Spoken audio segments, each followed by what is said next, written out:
So let's get started. First and foremost, thank you everybody for joining us today for this meeting of the task force on best academic practices models for Black students. It's really been a pleasure bringing this work and sharing with you this work up until this point. Hopefully you received an email from me earlier today, as well as one last week that teed up this meeting. It had a copy of the agenda and a number of attachments. As is usually the case, I'm going to share my screen here at the front end and walk us through kind of a recap of where we've been and where we're going. So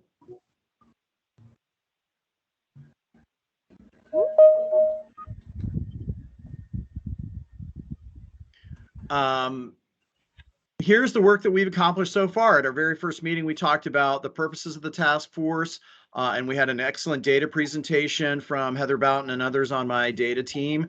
And then through the course of the next several meetings, we heard a variety of district presentations. And we also asked task force members to reflect on their own experiences in terms of putting together some best practices templates, and then reflecting on the presentations that we heard in the What I Heard document. We then began the process of developing the framework, and as you all know, that's come along very, very nicely over the course of the last 3 sessions. We started out with sort of a straw man proposal. We broke out into small groups. We used those small groups to refine some of those ideas. That refined version was then we broke out last time into a smaller number of small groups and did another once over. And in fact, we're going to try to wrap up our what I would call the drafting portion of that framework process today, so that instrument can then be used to inform the stakeholder engagement process. We also, many of you participated on our book study, and we had a couple of learning sessions that, again, were meant to expand our understanding and knowledge about different things, including what districts that are showing excellence in educating all students looks like. And that's what the nature of the book study was Karen Chenoweth's book, Districts That Succeed, and that was completed a couple of weeks ago. And we have up until now continued working on the framework revisions. I always like to remind people of the specified purposes, and this is in the original document that was circulated to all of you, and also a document that's available on the task force webpage on the department's website. Our first purpose was really this notion of understanding and identifying best academic and non-academic practice models, strategies, and actions that schools use successfully in educating Black students and all students, frankly. And the framework work that we've been doing has really been focused on that very thing. And again, that will form sort of the primary focus of today's meeting as well. That said, there were 6 other purposes. I would suggest to you that along with the framework, we have also been working on purpose 3, which is the template, and serving as a self-assessment tool. And we will in fact we'll use that template as the way we review the framework as it currently exists. I also want to recap the other purposes. The second one is really understanding that change is hard. Change has to be deliberate. And so what are those high quality change and improvement management processes that districts use? This is purpose 2 is not something we're going to talk about today, but we will probably talk a little bit more about at the October meeting, as we're trying to assemble a little more research-based and evidence-based experience about that actual implementation process. A lot of the material in the Districts That Succeed book spoke to this kind of implementation and change management process. So we look forward to having a more robust conversation about that. Purpose 4, however, will get some attention today, and that's really about disseminating and promoting the use and implementation of the best practices model, right? What are those things that we can commit to doing, or we would suggest that we do either at the department or collectively as a community of practitioners in order to advance this work forward? So there's been a document that's been prepared to put in front of you some ideas. And again, these are not in no way locked in stone. They're really to be a conversation starter. So we'll have some of that conversation today. Purpose 5 is about measurement and monitoring. This is another one of those areas that's still a little bit under development. We're trying to put together a couple of templates, again, using some examples from other districts about how best to present data that not only makes sense to educators, but also makes sense to the general public and others that are advocating in this area. So that's another one. Purpose 5 is something that we'll also probably have our first conversation around at the October meeting. And then we have Purpose 6, which we do have. Both Purpose 6 and 7, we have a single document that attempts to speak to those issues. The expectations for academic achievement for each child, and then the expectations and goals for the statewide education system and for schools and districts, and the targets for closing achievement gaps.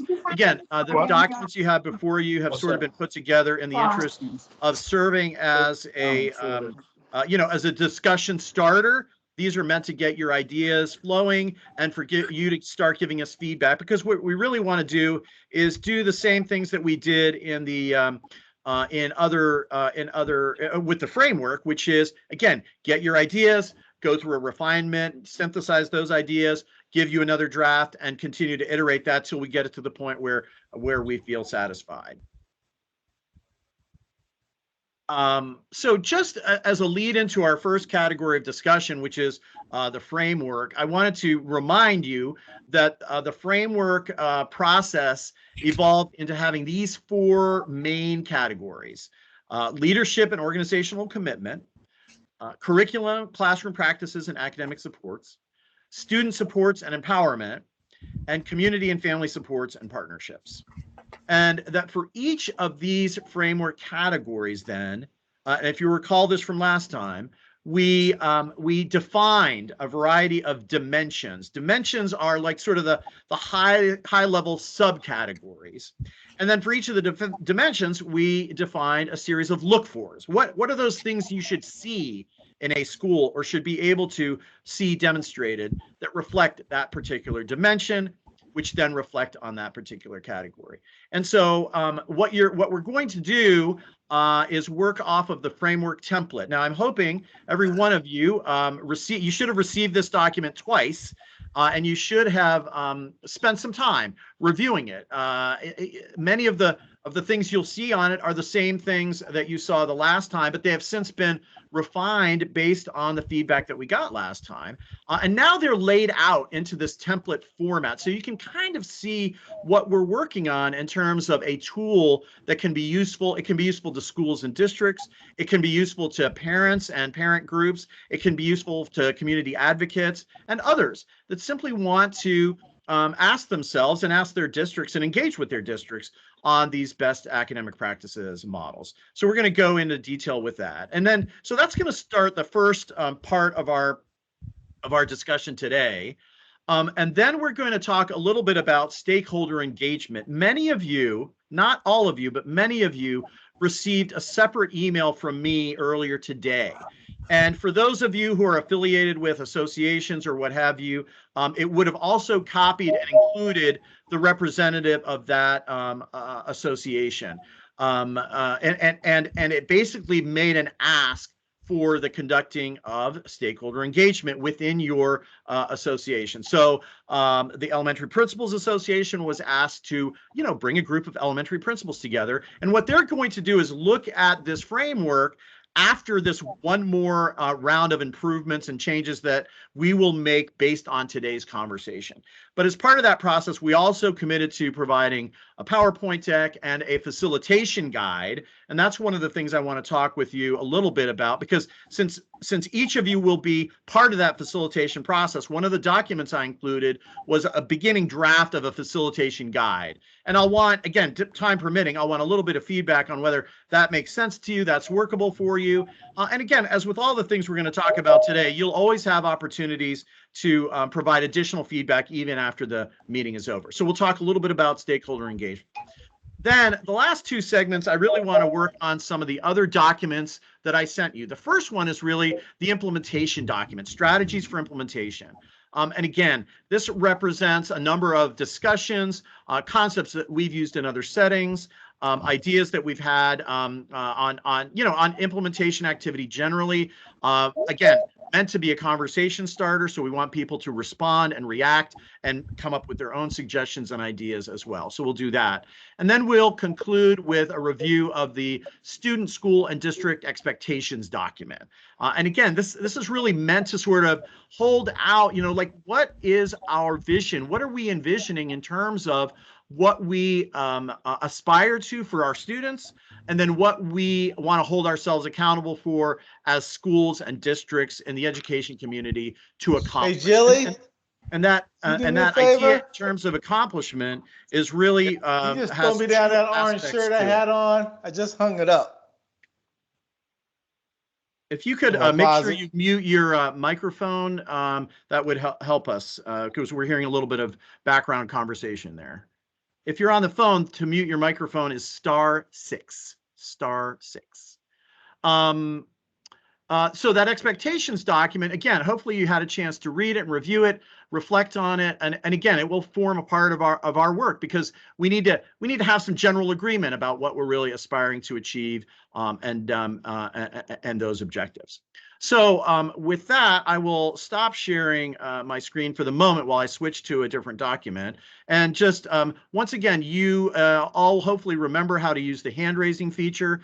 It's usually located somewhere near where your microphone and your camera buttons are. If you raise your hand, your name will pop to the top of my participants list, and I'll be able to recognize you if you have any comments. At the same time, feel free to enter things into the chat as may be necessary or appropriate for you to share your reflections. Sometimes it's hard for me to switch back and forth between the participants list to see raised hands and the chat, but I'll try to do my best. Again, it's a small enough group that no one should hesitate to chime in at any point in the conversation if you have something to say, although we always appreciate the courtesy.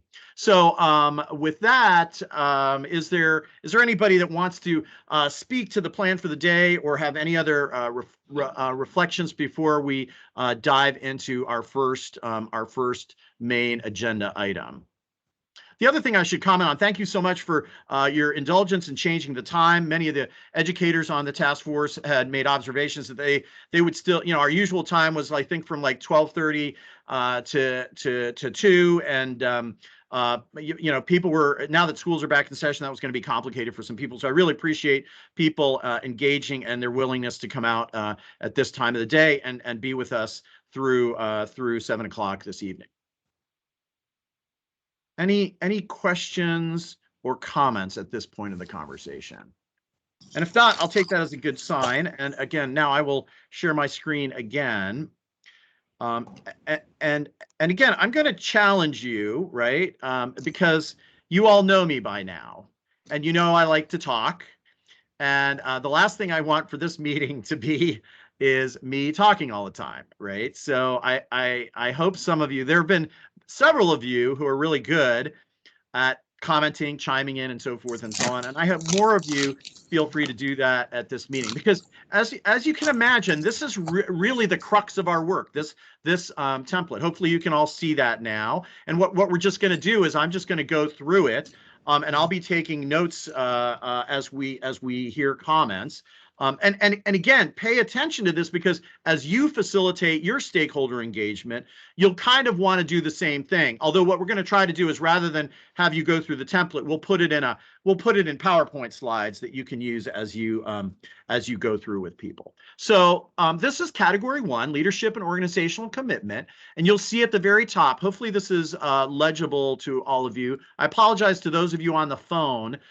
If you're a task force member on the phone, you should be able to, if you're near a computer, bring this up. We will talk through it pretty carefully. So even if you don't see it, I'll try my best to make sure we're pretty thorough in describing it. So category 1 is about leadership and organizational commitment, and there's a little description at the top. This category, involves anything that reflects how the school or district is led and committed to promoting and implementing best academic practices models. It can include, principal training, board activity, staff leadership structures, et cetera, et cetera, et cetera.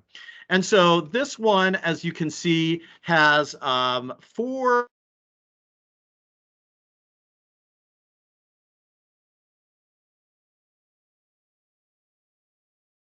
One is the first idea that this is about a strong public commitment to best academic practices models for Black students in the context of a system committed to the success of each child. That's the first dimension. It really speaks to that high level, what is it? Where do you see this organization saying we want to do better in this area, and we are committed to doing best practices models? The second one is really about a specific planning, implementation, and monitoring process. How are, once we commit, what are we actually going to do, and what's our plan for that? And then how will we conduct our implementation, and how will we monitor the progress that we make?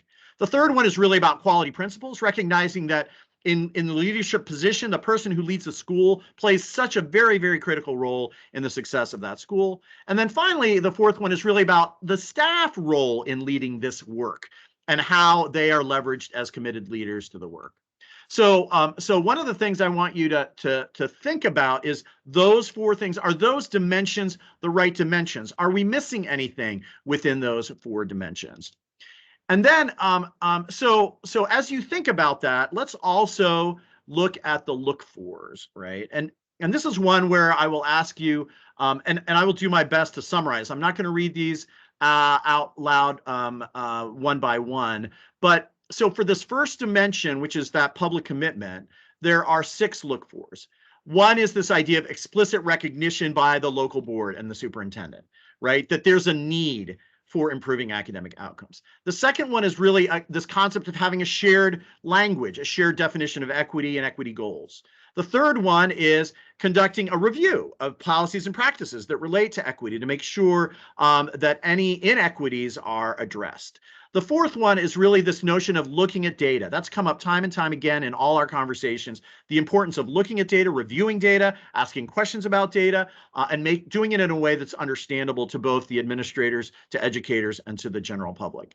The fifth idea is really this commitment of operational, resources to improvement. Is it considered when budgets are developed? Is it considered in how time is used? Is it considered in how staff is allocated and what kind of staff supports? And then the last one is really this idea of celebrations of success. Do we actually actively, look at when we're successful and making a difference and celebrate those activities? So I'm going to open it up now for any comments any of you might have on this first dimension or any of those look-fors.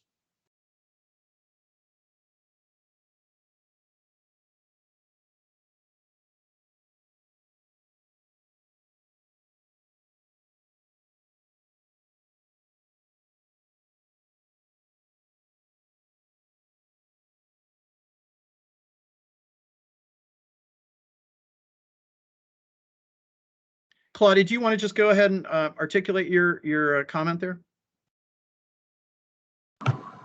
Sure, Paulo. So as a social science person, I always like to make sure that when I'm asking a question, I'm asking one subject, one topic. Yes. And for these, like in 1.1.2, clear shared definition, well, maybe clear, may not be shared. So how do I answer that?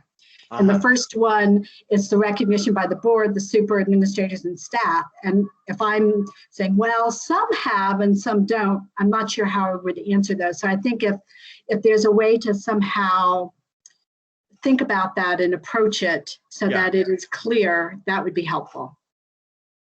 That's a good point. The other thing is I will note, and I should have mentioned this before, is that part of the way this template is designed to be used is it has these numbers, right? And this PR column.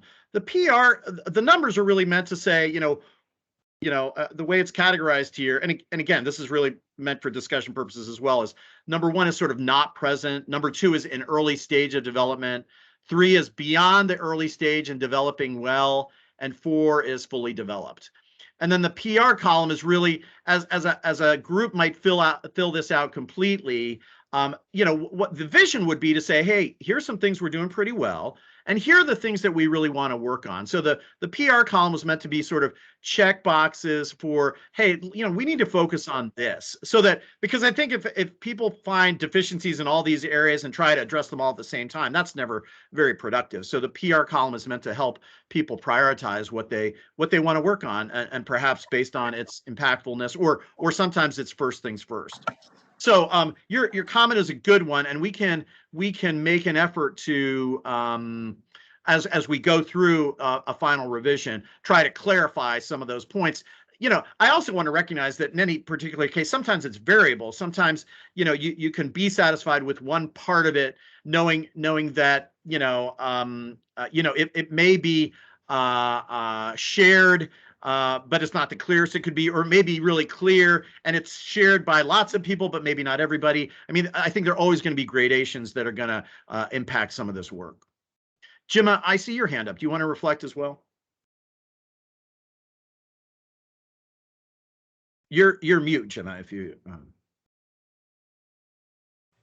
want to go back to the 1.1.2 clear, Okay. Clear shared definition of equity and equity goals. This is the discussion we're going to have later. I know it's on the list. Equity and equality. It's kind of the question is, what's the difference? And I know that we're talking about that in the oversight, but equity is aspirational and equality is in the 14th Amendment and the U.S. Supreme Court decision. So somehow or other that's going to come up, not just because we're asking them to actually read that part where it speaks to that. So is it equity and equity, or is it equity and equality? So you would suggest adding the term equality to this definition? Yeah, just sure because it has a legal basis. Yeah, great observation.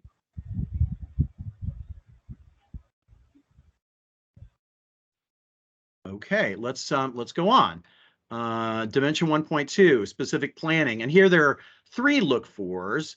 And again, the idea is, well, the first thing is you got to have a plan that has various components that a good plan should have: a clear vision, specific goals, some targets, the strategies that you're going to pursue, and the actions. And that ideally, and maybe this point could be made a little more clearly, is that this should integrate with the district's general improvement plan, and not necessarily be like a separate plan, because so many times people will put a separate plan together over here, and it really gets no attention because the main plan is something different. The second one is really an improvement process, that there's an improvement process in place that we at the department use and promote the Ohio improvement process. Many corporations use a sort of a plan, do, study, act cycle of improvement, where there's deliberate attention paid to, we're going to take action, we're going to measure its impact, we're going to reflect on whether that's the right impact, and then we're going to refine what we're doing and work it in a continuous cycle. And then the last one is this notion of having clearly defined meaningful metrics where there's regular data collection and reviews of data. Comments on that as part of this planning, implementation, and monitoring dimension?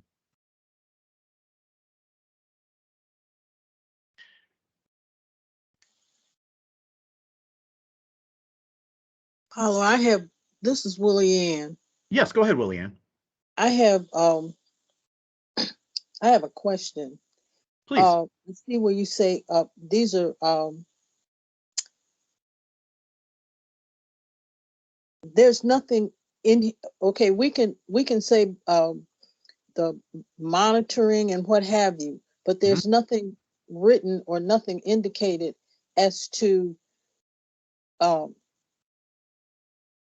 what happens or what happens when monitoring has not been done or the outcomes that were anticipated have not been met. Right. So I mean, in some respects, Willie Ann, you sort of asked the fundamental question about this tool generally, right?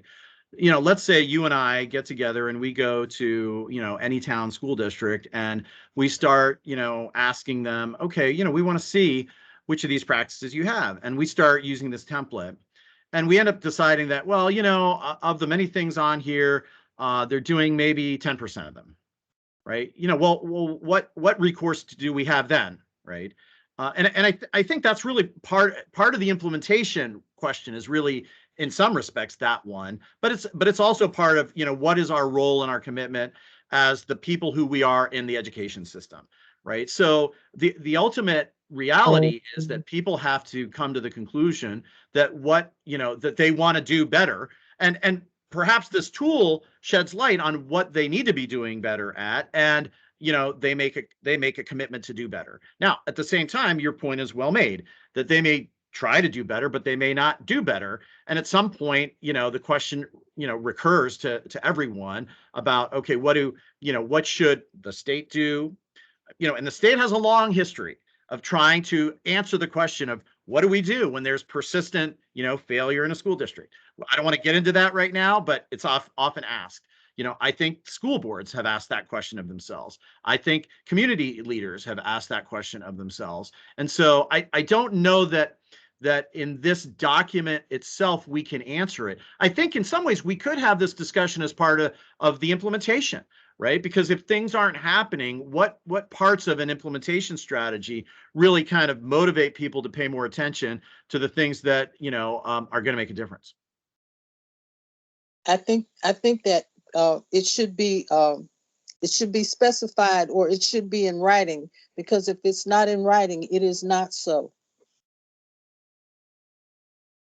I think we could make an accommodation in 1.2.2 to really to reflect that notion that if something's not happening or working, what is the sort of intervention approach?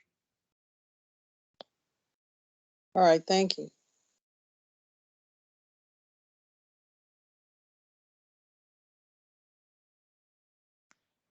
Moving along, let's go to 1.3, and this really focuses on the principalship. Again, there are 5 look-fors here. One has to do with the hiring process and really making sure, this was one of the key takeaways from the Karen Chenoweth book about Chicago's, very deliberate what they were looking for in terms of hiring principals, paying specific attention to improving diversity within the principalship. The third one has to do with their preparation, their development, what kind of supports are being provided to them. The fourth one has to do with how they are observed and the feedback that's given to them and how they're coached. And the last one has to do with opportunities for principals to network with each other, to network with excellent principals, maybe from other districts or in a particular region, and given those opportunities.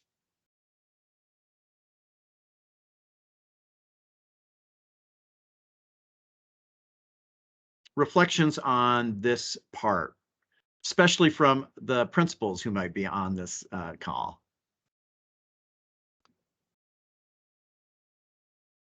Paulo, this is Willie Ann again. Maybe I'm asking the same question, but yeah, that's fine. I think that's, admirable for Chicago, but what has Ohio? I mean, shouldn't this be focusing on Ohio as to what Ohio is doing for quality principals? Yeah, exactly. And I think what we're saying is, and what came out of our previous conversations is that if we do these things, based on what we've learned, because I think one of the fundamental, principles of this work has been, okay, there are places that are doing well. How do we learn from them? My very first exposure with all of you was looking at some of the videos where you all featured schools, and the schools that you featured in Ohio did exactly these same things in terms of, as far as I could tell, in terms of, and in fact, it was really excellent principles that were often featured on those videos. And as you dig into, well, what are those things that make for someone to be an excellent principal? I think it was, these kinds of components. I think what I hear Ms. Morris saying, Paula, tell me if I'm wrong, Willie Ann, in our example, could we talk about Ohio's experience as opposed to another state, because that makes it more closer to home? Yeah. And again, right. It was just, those were just my words. There's nothing, I mean, in whatever write-up we produce for this work, we will emphasize, because we had some great presentations from Ohio districts. Obviously on the task force are Ohio principals and other Ohio practitioners. Sometimes when I'm talking, I just go with what's top of mind, but I beg your forgiveness on that point. I think I saw somebody's hand up. Was that you, Lisa? Yes, I was just going to say that I think that this format works because we use it for other processes that we have in place. And I think that putting things that may not be happening here are good because it makes the schools reflect on we don't offer these opportunities and they would make a difference. So I think this is headed in the right direction. Great, thanks. I agree with that. This is Reva speaking. I like the fact that some of this feedback is non-evaluative. I think that allows the principals to, take some chances and be willing to speak to other, principals and do some of these things because they don't worry so much about, is this going to hurt me to acknowledge that I need some help or something needs to happen differently. So I think it's going in the right direction as well, and definitely growing your own principles. And that book that we talked about, the story on Steubenville, I was trying to figure out what made that district do differently than others. Well, they talked about how many of those people came back to that district, and so it was like growing their own. I don't think they even realized it, but when you read that story, that was important. Yeah, yeah. Reva, how does this resonate with you as a superintendent for your principals? I think my principals right now, I am getting some coaching going. I think that's important. Finding time, we're actually meeting tomorrow, doing a Saturday morning workshop, which is something that they were doing prior to my getting here. And they're excited about it. So I do think that this will work with my principals. They want to be better. They want to lead their buildings, and they're open enough at this point to, and they're trusting enough to let it happen. So I like it. I think it's good. Great. Thanks. Let's go on to dimension 1.4. This is really the notion that, every staff member can play a role in the leadership process. And so you have these 5 things. And again, it starts with ensuring that there's a common understanding of the approach, shared languages, and understanding of different structures and what have you. That there's staff leadership through teams. Some at one of our earliest meetings, we heard different districts from Ohio present, and there was one that talked about like every staff member was part of a team that was committed to a different aspect of the work in each of the school buildings. So that kind of distributed leadership approach is part of 1.4.2. This notion of a positive staff culture, where specific things have been done to develop a culture that values feedback, that's committed to continuous improvement, and this idea of learning from those who do better. 1.4.4 is really, again, this notion of feedback and improvement processes, including reviewing data, identifying opportunities for changing practice and continuing to sort of drive that improvement mentality. And then I think this came up in some of our conversations last time, that the staff is also engaged in the community in which the school building is, in supporting different activities that create that strong connection between school and community. So those are the 5 areas on this leveraging all staff dimension. Go ahead, Tracy. Hi, I'm looking at this and I think this is all great, but whenever our staff is engaged in embracing what we have asked to be our cultural shifts, vision, goals, missions, when they reach certain milestones, they should be celebrated. Absolutely. Is this an opportunity to add that to this dimension to celebrate? I think we capture the idea of celebration more generically here as part of, the broader commitment of the district and the school building. Do you think having it here at 1.1.6 is enough of a flavor to sort of imply that celebration should happen, not only at the macro level, but wherever it occurs? I think if we're going to leave it at that 1.1.6, then we need to be very clear to say success should be celebrated throughout. Okay, great. Because that helps continue to have people remain engaged. Yeah, when people feel like they're making a difference and they're really having an impact, that builds its own momentum. And that's part of a great culture in a school. Yeah, thank you.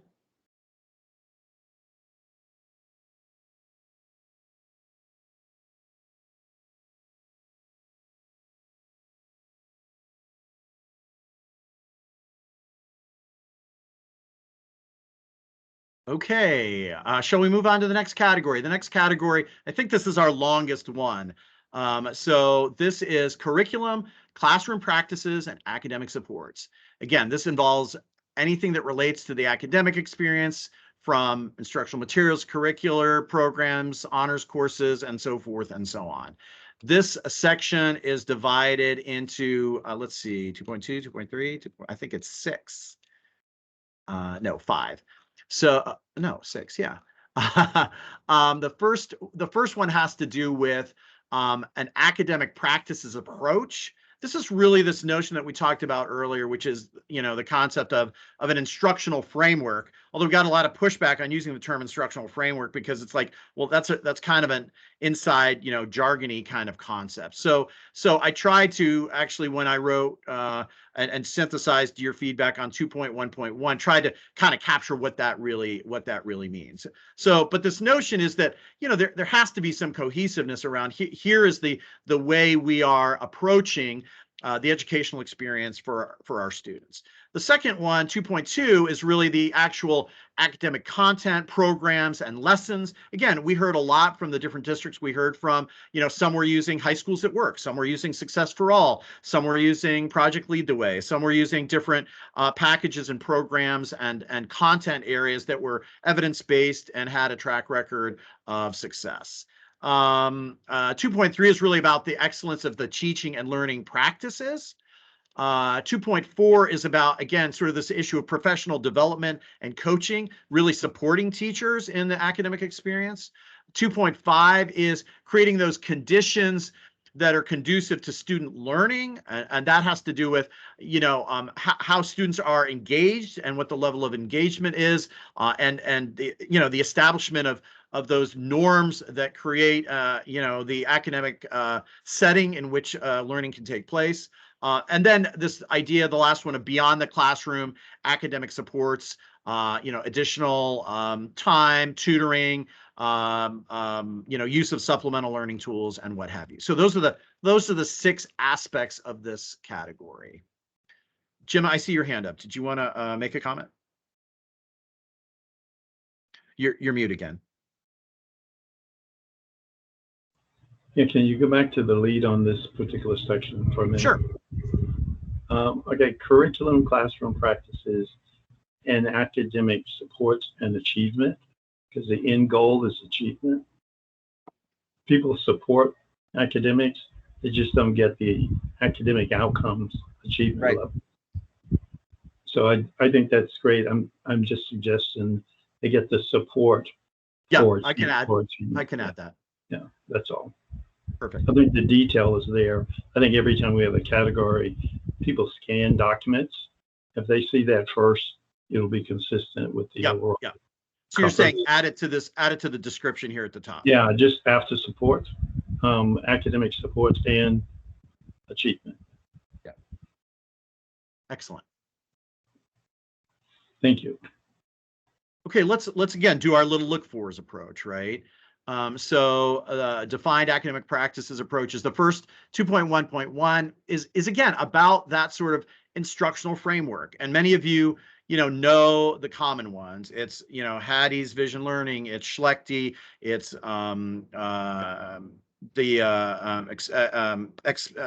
EL education approach. There are a number of them. Not to say that any one is better than the other, because I've seen, a dozen different kinds used very effectively. The point is you have to have one, and it has to be a shared understanding, so people know what that classroom experience, what that teaching experience should look like. They have a common language around it. When they're coaching each other or reflecting on their practices, there's a way to talk about that. That's what 2.1.1 is. 2.1.2 really sort of amplifies that, once you have the common approach, you have to have the shared language, routines, and practices.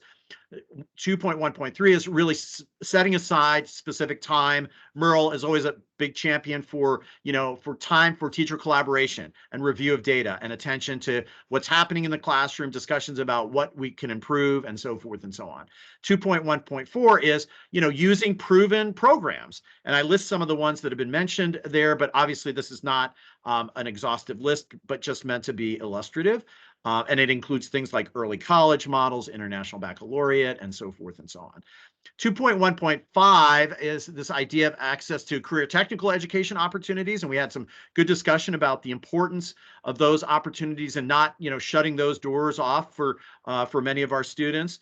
And 2.1.6 is in some ways related to career technical education, but it's really about work-based learning opportunities. How can students reach acquire the knowledge and skills from being in a workplace that helps them understand the kinds of things that are demanded in a particular, through an internship or, or some other program of that nature. Comments on these components of 2.1 and academic practices approaches? Yeah, go ahead, Merrill. Thanks, Paulo. I don't know if this fits in there, but I've been having some conversations with some other board members. Okay. And we're concerned that business advisory councils are not being used. I think Christina was saying she saw a list of there are really 20 or something active. There's 100 in the state and only 20 are really active or something. Is there any place that we could put in parentheses after, and if it's not a good idea, please say so. But maybe after career technical education opportunities or after work-based learning opportunities, in parentheses, business advisory councils, just to remind people that there's supposed to be one. I'm not sure. Where I think what might fit better, Merle, would be in category 4, which is about partnerships, right? Okay. Really strengthening. I agree. And so I'm going to make a note of that, but when we come back to category 4, let's just reemphasize it. Yeah, that makes more sense. I just wanted to get it out there. Yeah. Thanks. Great. Other comments on 2.1? Go ahead, Ship. Yes, I was looking at the time where it talked about collaboration, time for collaboration.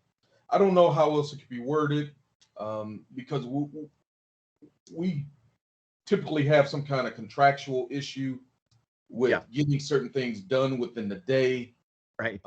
And I'm not clear of how that will be worded in 2.1.3, right? Specific time is set aside for teacher collaboration. Yes, sir. So in setting apart that time, if we're really focusing on these best practices, how do we take some of the load off of the teachers so they can focus in on it? Thank you. Yeah. So, I mean, I maybe I'm going to ask Merle to respond because I've seen a number of different models. Reading my mind. I was going to say something because I know how you think. You do. I heard you mention the contract. Are you concerned that the leadership may want to step outside of the contract to provide that time? Is that what you're concerned about? I think. Hey, how you doing, Ms. Johnson? By the way. Fine. Nice to see you. Good to see you also. There's a constant clash of what times. I'm a department head. There's supposed to be specific time based upon that supplemental, and then you have PLCs, and there should be time, and then there's the contractual day with the number of things that teachers are faced with, and we're asking them to really focus on this, which is very, very much needed. What can we alleviate so we can really hone in on 2.1.3? Because I think that is I agree with you. In the meetings I've been in with you, collaborative time is very important. It's doable. If we look at best practices, I mean, there's districts that they take 5 minutes off of each class period and create an additional period. There's paid time after school. I mean, there's different ways to do it. It's just the principal has to have the will, and the educators have to have the knowledge and the research to say it can be done. Because there's other schools like in the book that we did the book study on, there's ways to do it, but it's important for the educators in the building to come forward with suggestions on here's how it can be done so that one person doesn't make that decision. that it's a mutually agreed upon decision with the teachers knowing how it can be done and providing that research. Yeah, I've seen like some districts will have a shortened day on Friday every other week, Yeah. you know, free up Yeah. time. I've seen them reschedule, like put all the specials during a certain period of time, which then frees up teachers for collaboration. You said that you have PLCs. Do you feel like that time is already jam-packed with other stuff, or do you feel like you're productively, because if you already have time set aside, you know, maybe it's a matter of how are you using that time, not so much creating more time, right? Yeah, I believe our leadership looks at that PLC time as something like their time, and it's not Oh, really I see. Interesting. it's not really following the PLC format of what we should be doing. So they're calling You it, need to and call it's them on not that. PLC. You need to bring Merle in as a consultant to Oh, redesign your PLC time. Absolutely. So it's not really, they're not really using it. They're calling Yeah. it one thing, but it's really not what they're calling it. There you go. There you go. And there's also faculty meeting time. If you have regular schedule, a lot of times the leadership will take up the whole time saying things that could have been put in a memo, and that would allow more time for educators to meet together. So there's time there. It's just a matter of folks stepping up and saying, this is what we want to do. Fair enough. Absolutely. Thank you very much. Very good. Very good. Good conversation, though. Very good conversation. Because I think it's that kind of thing. When we get to implementation, that, you know, I'll want like our website and there to be other resources so that when somebody asks a question on 2.1.3, like what options do we have, that they can go to a place that can then say, hey, here are 5 different ways to do that effectively, and then people can kind of figure out what works for them, right?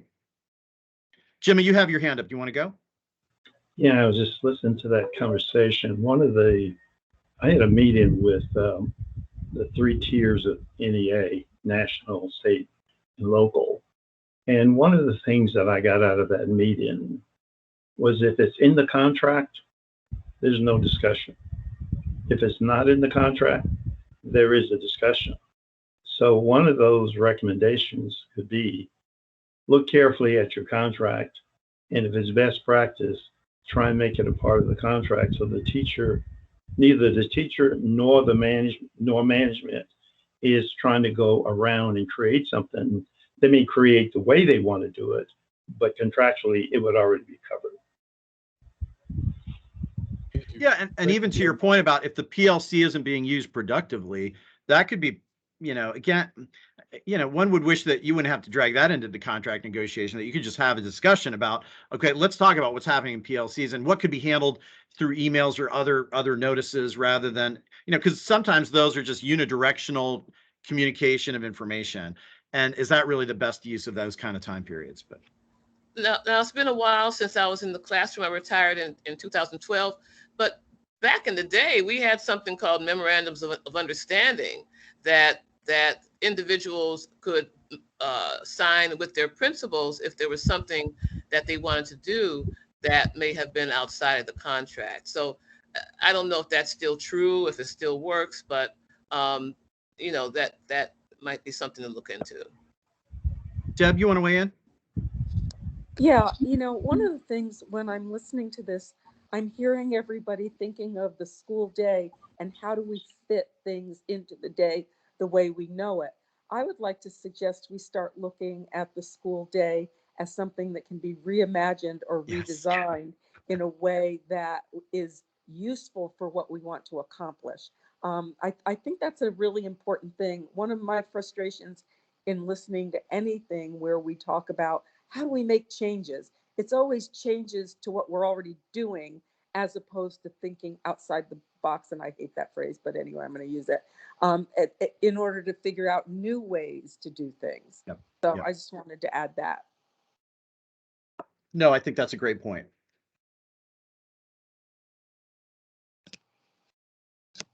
Okay, let's go on to 2.2. This is academic content, programs, and lessons, right? So, and you know, and it starts with this notion of deep understanding of the standards and making sure that lessons are aligned to the standards. I think so many times, and again, as a non-teacher myself, I've come to learn that the first question one has to ask is, is there alignment to the standards? Because you can have a great teacher working with, a great, what seems to be a great textbook, but if the activity isn't aligned to the standards, then you're actually not nurturing in the students the acquisition of the knowledge and skills that are defined by the standards, right? So, so this is that first one is meant to capture that sense of the importance of the standards and alignment of lessons to the standards. The second one, 2.2.2, is really quality instructional materials. And again, there's some work that the department's doing to, help people understand, who are the entities out there. These are, neutral entities that are evaluating instructional materials and helping shed light on what's quality instructional materials. There are also guides and rubrics that can be used as part of instructional material selection processes, just to make sure that the highest quality instructional materials are being used. 2.2.3 is really this focus on cultural relevancy, which again has come up a number of times in our conversation. And 2.2.4 is this idea of making sure for all these things that you have appropriate professional development and coaching, especially when you're implementing something new. Comments on any of these look-fors in 2.2 academic content programs and lessons?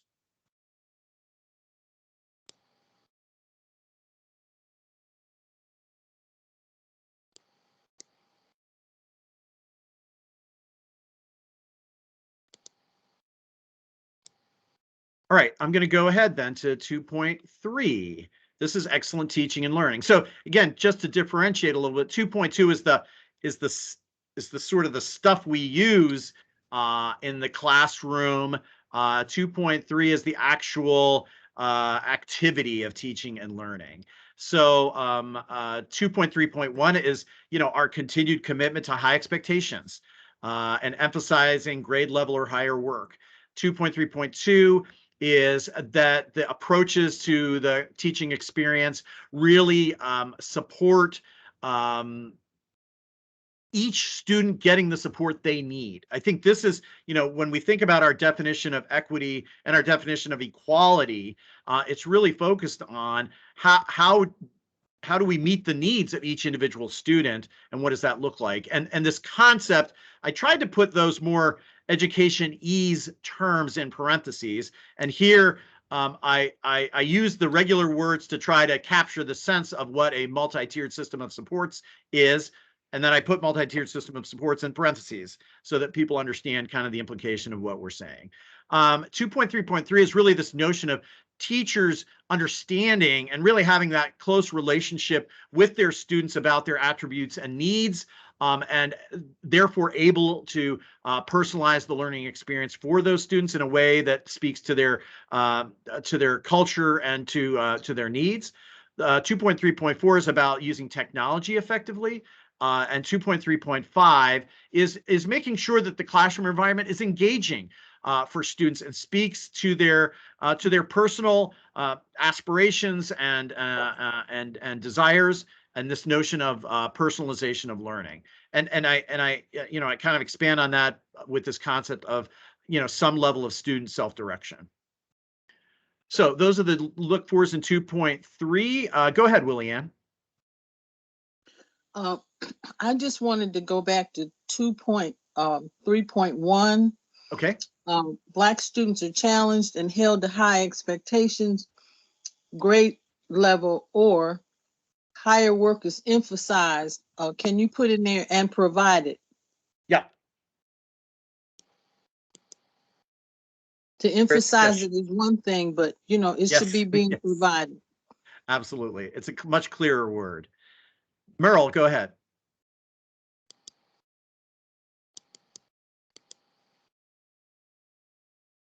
Merle, did you want to weigh in? Sorry, I was muted. No worries. Okay. Yeah, what do you mean by higher work? Oh, it's grade level or higher, right? So it's either at their grade level or a higher grade level. Okay, I was using higher in front of work. Yeah. Okay, that's it. I can see what you're doing. Is it okay to leave it? Is it okay to leave it the way it is, or do you think I should clarify? Grade level or higher work. I don't know other people's opinion. I need other folks' I opinion. could say grade level or beyond. Would beyond make more sense? Above or beyond. Above and beyond, yeah, because that is a little confusing. Maybe advanced, would that word work? Great. Oh yeah, I like advanced. Yeah, advanced is good as well. Yeah. Okay, I'll figure it out. Yeah. Yep, that'll work. Okay. Other items in this particular category.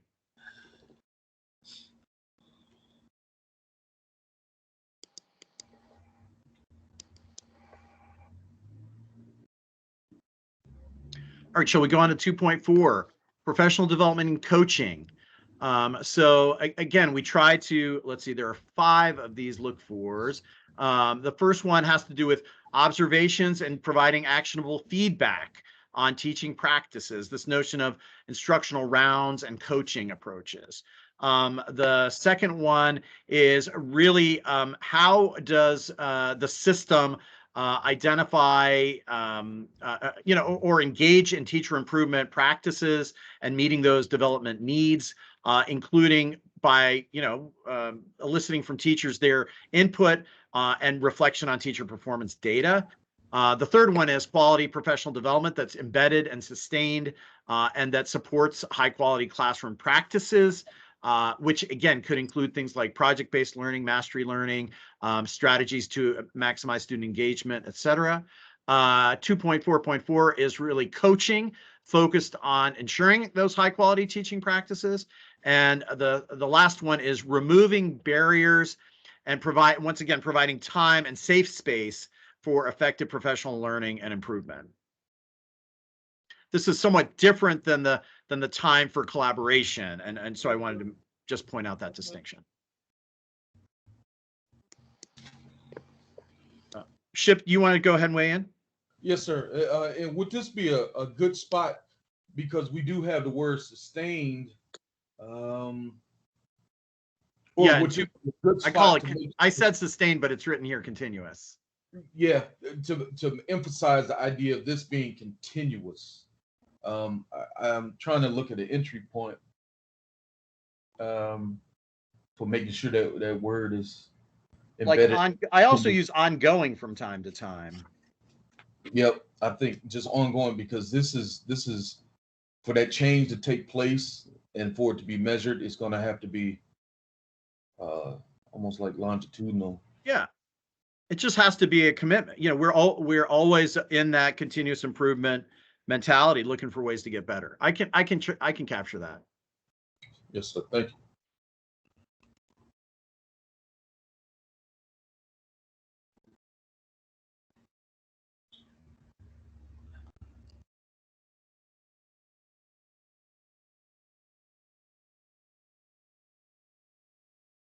Okay, Merle, go ahead. Yeah, just a quick statement. I really appreciate the use of the words safe space. Because when you're talking about equity work, hopefully there's some implicit bias training happening, and educators really need a safe place to get honest and to be able to really talk about teaching practices and expectations of the students. So I like safe space. I just want to thank you for that. Yeah, because I mean, if you're really committed to improvement, you have to put your vulnerability on the table from time to time. And if the culture isn't such that it allows you to do that, then it's not going to be particularly successful. Tracy, do you want to weigh in? I have a question. Merle, that was a great point about saying hopefully there's implicit bias training. Is this an opportunity to make sure we embed that in some of the PD for the instructors? Just so that, I mean, we're doing it in our corporate spaces. We have to take mandatory implicit bias of professional development classes throughout the year.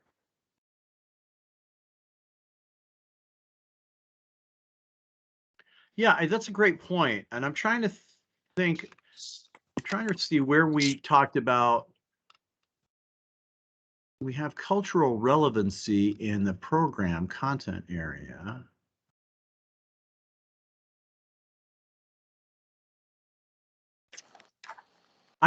Let's give some thought about where we can capture that effectively. But I think it's a great point. Excuse me, this whole section is about professional development, right? Right, that's Well, what made me think about putting it there, because Yeah. that is PD. Yeah. So couldn't we slide it in here somewhere? Yeah. And I think I'm just going to jump in here. I think that's why what I was referring to, making sure that it's continuous, because embedded is in there. But if we make sure that it's continuous, Yeah, that it's Now- constantly being, and those topics are constantly being addressed. Right, but we want to really call out that implicit bias training. Yes, Yeah. absolutely. That's critical. Now, the reason I said embedded and continuous is because I'm going through implicit bias training, Mm-hmm. and it was 1 or 2 days. Yeah, we call it drive-by training. Right. We don't want that. We want Right. the training. We want it continuous. We want it, Now, thank you very much.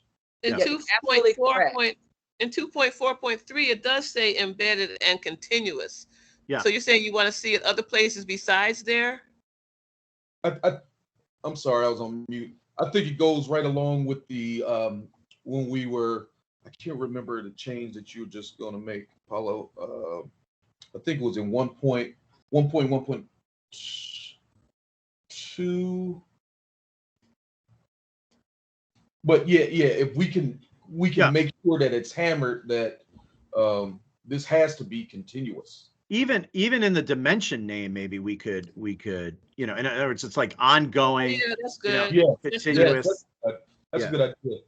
Yeah, that's a good. Right, but I really don't want to lose the opportunity to make sure that we specifically call out that implicit bias training needs to be an element of the continuous PD.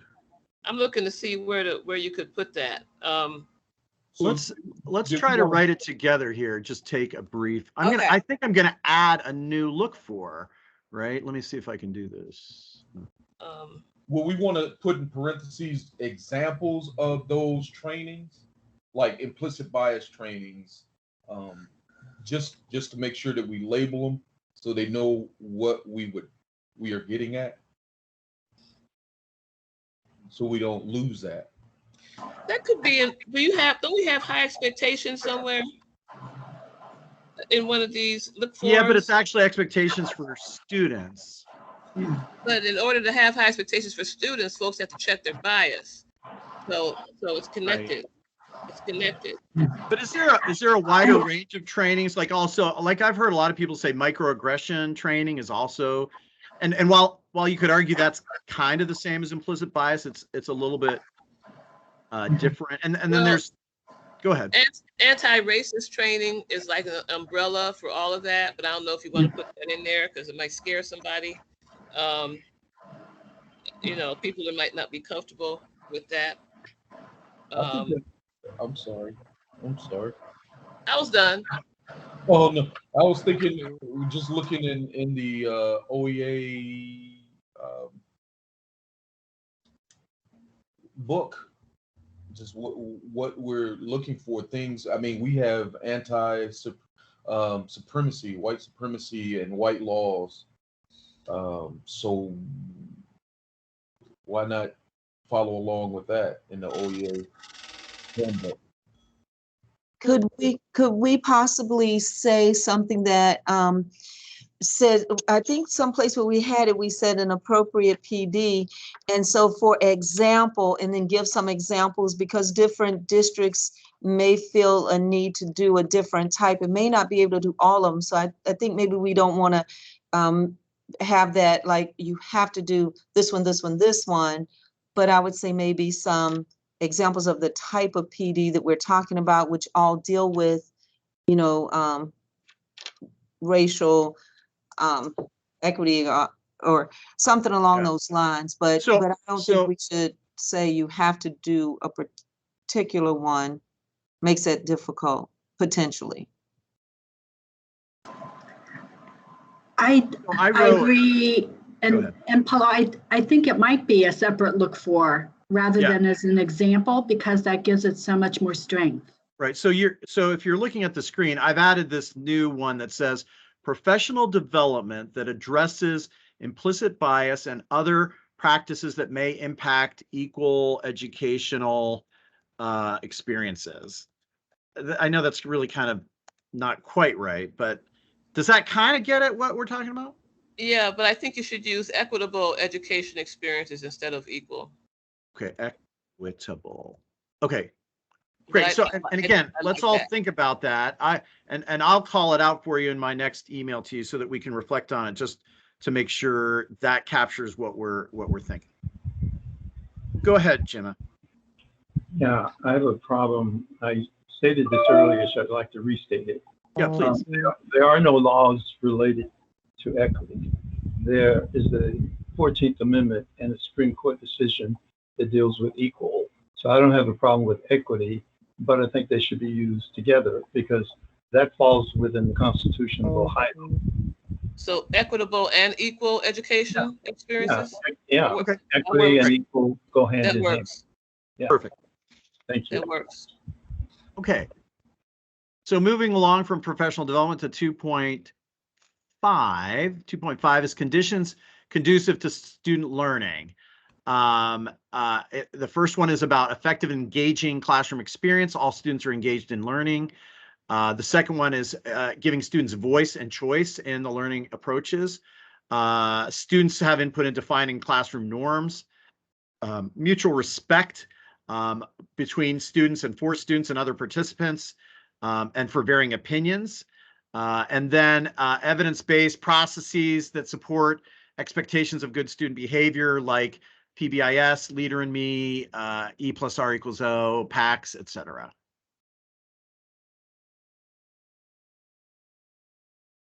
Reflections on those 2.5 look-fors.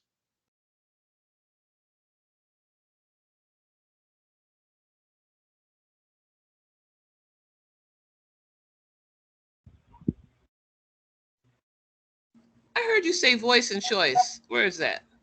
In 2.5.2, choice is there, but not voice. Oh, I know. And I heard you say voice and choice. And I think voice is important because it may not always be a choice, but they need to be heard. It's just, I just added Earl, so. Yeah, when I heard you throw that in there, I'm like, I didn't see that when I read it. You're trying to trick us.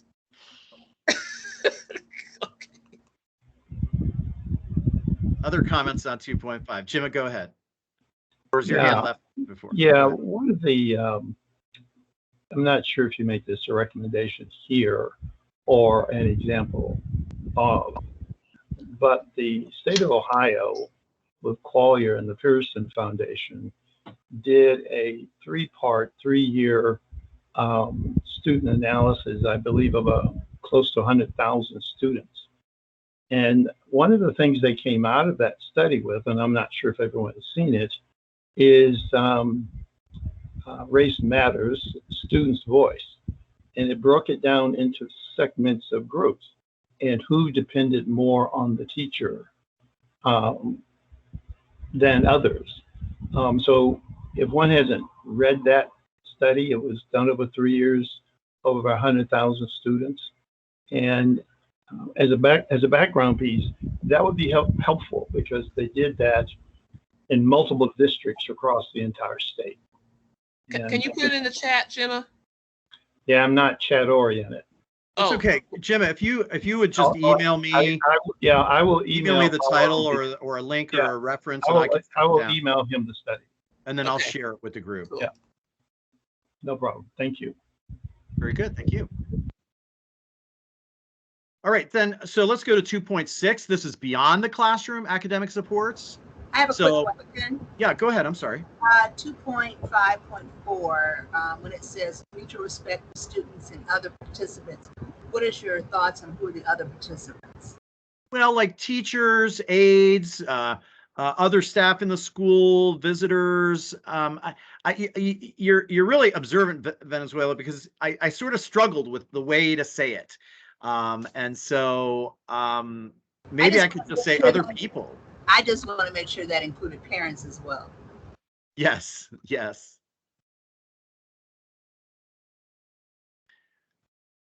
But the fact that you asked means that maybe it's not clear enough. So, Yeah. I mean, maybe what I need is a parenthetical there, and I can just include a list, right?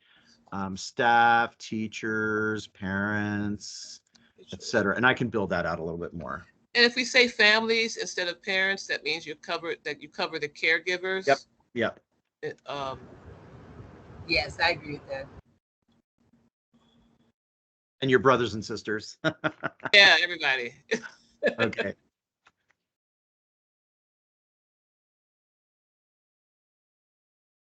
All right. So going back to beyond the classroom, the first one is in order to do beyond the classroom things, you have to sort of have a way to identify who has needs, right? So the first thing is really making sure there's a way to identify those needs. The second one is tutoring approaches and opportunities for students that need them. 3 is more learning time that could be before school, after school, summer breaks. 4th is supplemental learning tools like Khan Academy, other technology platforms. And then this one I think we added last time was this notion of awareness of and access to credit recovery and other sort of adult learning programs as appropriate. Dave, go ahead. Hey, Paolo. I've been in transit, so I've been having lots of technical issues. No worries. No worries. Going back to 2.5, Yep. I was actually wondering if we could have a conversation about, willingness to engage in difficult conversations. Like, and that may have been addressed, and I may have missed it again. My audio's been in and out with some of my issues, but I think one of the things that we've found, and this is true of adults to adults, but also adults to kids, is an unwillingness for many adults to actually engage in the conversations that need to happen for real work to move forward. And while we can all put out in like a cursory way that I'm here for supporting students, when push comes to shove, we kind of hide behind platitudes instead of being willing to engage in difficult conversations.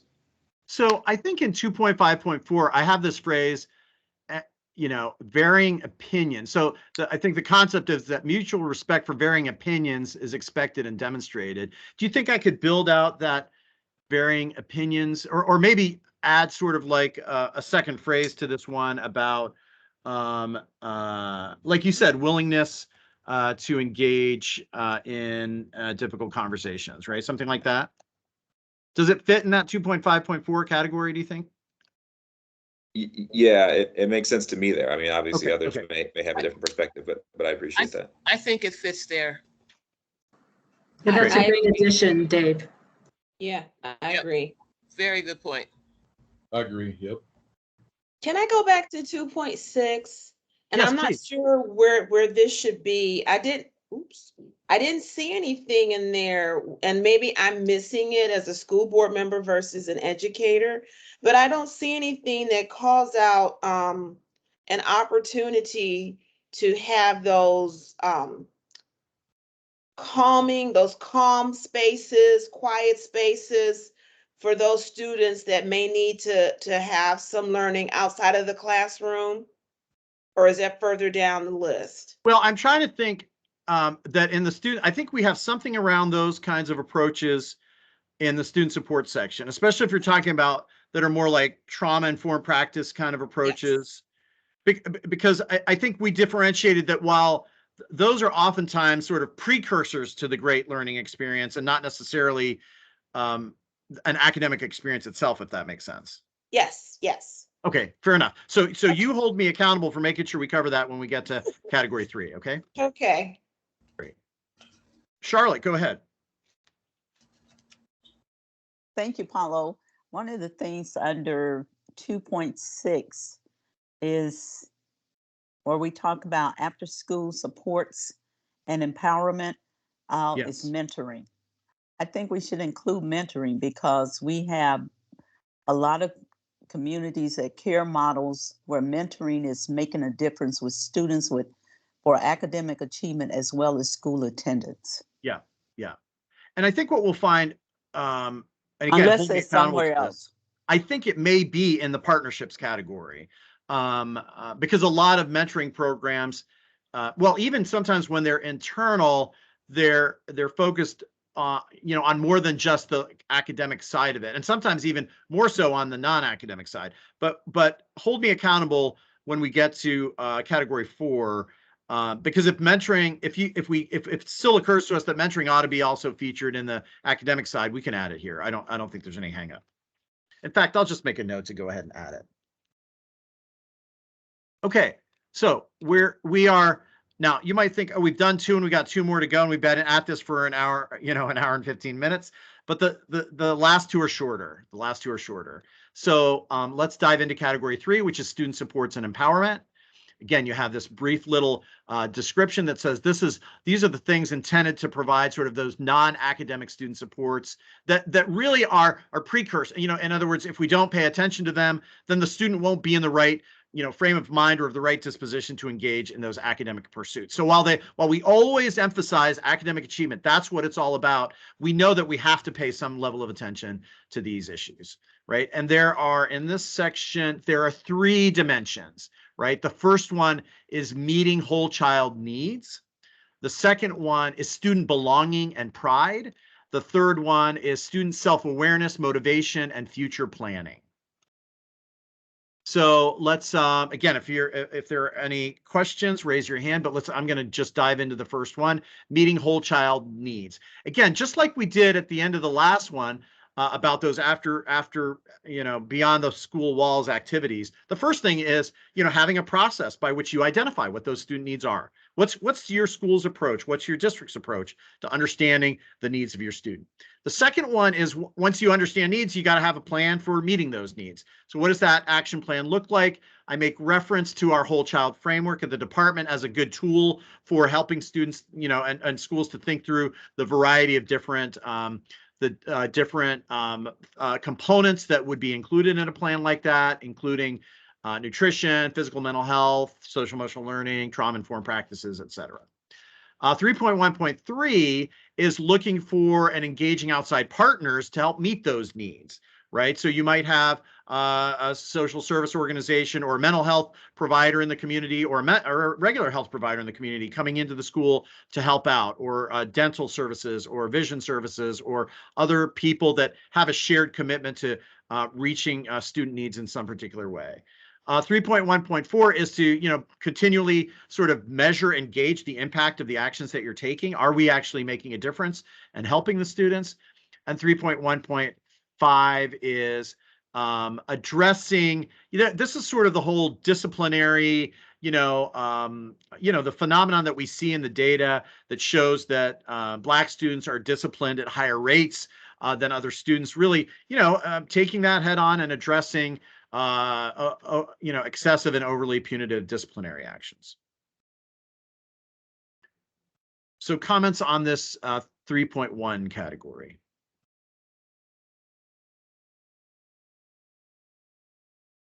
I think this is good, and I think 3.1.2 covers those calming rooms. Yes, I think you're right. Mm-hmm. I agree.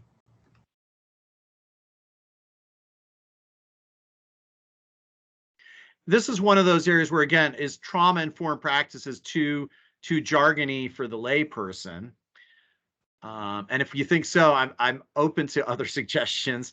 And I can either put trauma-informed in parentheses with some other words, or I can put maybe some other words in parentheses after trauma-informed to kind of give some examples of what that might look like. So think about that. I think it belongs there. Yeah, I think you're right. It's really important for it to be there. Okay. Jimmy, did you want to weigh in?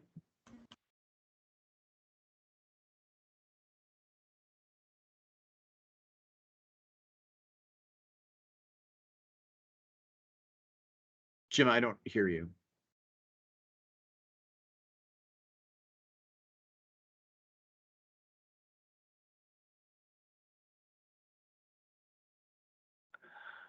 I think you're trying to unmute yourself, but you're not. Let me see.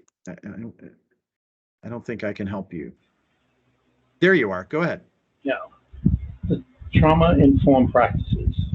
Can I get a detailed understanding of what that phrase means?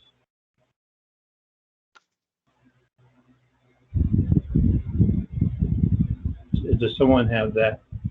Yeah, I mean, I can give it a shot. Merle, do you want to give it a crack?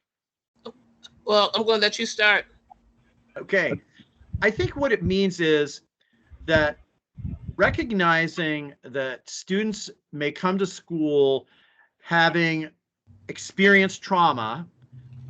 They can experience trauma in school as well. But when a student experiences trauma, being able to recognize that and then take action to allow that student to recover from the manifestations of that trauma. So the example that was raised in the conversation was, you know, like a calming room. I remember distinctly I visited a school, and in fact, I had the children explain to me that, you know, when they're in the red, they talked about it like being in different zones, right? When they were in the red zone, they knew they could, you know, go down to, you know, to a particular room, and there was a computer program that they could answer some questions that would tell them, you know, kind of where they were at, and then they could go into the room and, you know, which was usually, you know, a little bit dimmer in its lighting, and it had things that they could, you know, different places they could sit, you know, just to sort of center themselves and de-escalate their anxiety and their and whatever was, however the trauma they were experiencing was manifesting itself. And then there are other things that, you know, teachers can do in the class. So there's a whole host of, and there's a lot of literature on this point of what are those strategies, you know, sensory walls, sensory walks, different things like that. Earl, how did I do? Well, Anywhere near close? You did really well. The important thing to know about trauma-informed practices is that a teacher who's trauma-informed understands the impact that trauma has on the brain, and they deal with the teaching to understand that. So they understand that the child needs to feel safe, that if the child gets angry, he's not getting angry with the teacher, you know, so the teacher understands that trauma has an impact on the brain that causes the child to be constantly in panic mode, and they are not able to self-regulate or retain information. So all of that brain, understanding how the brain functions goes into being a trauma-informed teacher. And the other thing that's important about it, which we might want to put up here, is that everybody in the school community is trauma-informed, and not just the teacher, but, you know, cafeteria workers, secretary, bus driver, everyone in the school community should be trauma-informed, so that the environment is predictable and trusting. Okay, so I asked that question in the greater context. I understand that particular piece.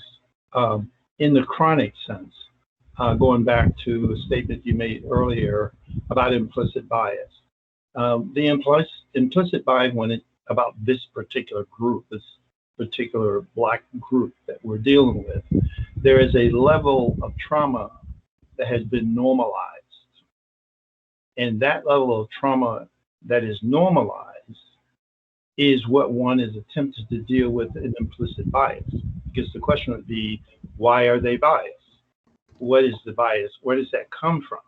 Well, it comes from the nature of the rape of the mind, brainwashing, and thought control that got the adults in the place where they are today.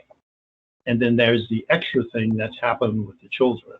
So that's a historical perspective. That was the reason for preparing the historical piece and legal piece, because that tells you what is just below the surface that's going on that people are trying to deal with when it's explicit or implicit bias, even at the adult level. And knowing that just helps. I just wanted to know how this was being used, because it's actually applicable to the implicit bias piece at the adult level. Yeah, I just wanted to make the connection to be clear about how this was being used. Thank you. Very good. I'm going to go on to 3.2, which is student belonging and pride. Again, there are 3 look-fors in this category. The first one, okay, so here's where mentoring comes in. that each child is connected to a committed adult. And again, the concept of mentoring is called out on that, because I think we've all seen it, that sometimes it's school staff, but sometimes it's people from the community and so forth and so on. The second one is that there are multiple strategies used to allow student voices to be heard, including survey, and again, it wouldn't have to include all of these, but it's surveys, advisory groups, media, video platforms, and the school programs and programming is informed by student input. And then the third one are, because we heard this time and time again, like students heavily involved in extracurricular activities, before and after school programs, because that's just another way that creates that sense of belonging, that sense of connection, and frankly, that sense of pride. Comments on this category 3.2, student belonging and pride. Go ahead, Charlotte. Thank you, Paulo. The title for this category, student belonging and pride. Where did that come from? I don't remember. Gee, I think as we defined the category as student supports and empowerment, that notion of empowerment, I think, really has a student-centric, approach. And I think then when we heard it, there were any number of the districts that presented to us, and including some of the districts represented by members of the task force, that talked about that notion of belonging and how powerful it is to the student learning experience. And I think at some point then the word pride was added, because it sort of took it beyond simply, belonging is kind of a transactional thing, and pride is really more of an emotional thing. And I don't know if anybody pride, else wants to reflect on that. But pride can also, get into more of self-awareness.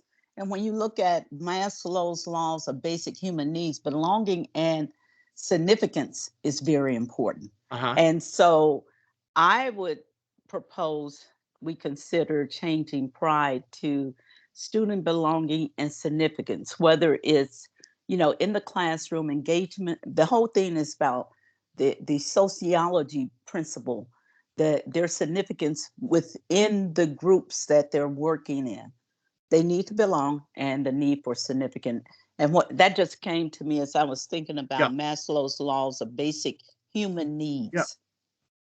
Fair enough. Anybody have a problem with substituting significance for pride here? Julianne, go ahead. I don't have a problem with that. All I wanted to say is, looking at 3.2.1, each child is connected to a committed adult for mentoring. In order to develop student leaders, maybe we should have some peer mentoring also. Excellent. Because we have some excellent students that set excellent examples, and maybe we should be developing their leadership skills by teaching them mentoring skills. Well, and you're absolutely right, because one of the peer mentoring is a high priority, especially for say high school students, for middle age and elementary age, and then peer-to-peer support within the grade bands. Yeah, good point, Willianne. I think I'm actually going to add another look for then in this category about peer mentoring, just because I think it merits standing on its own.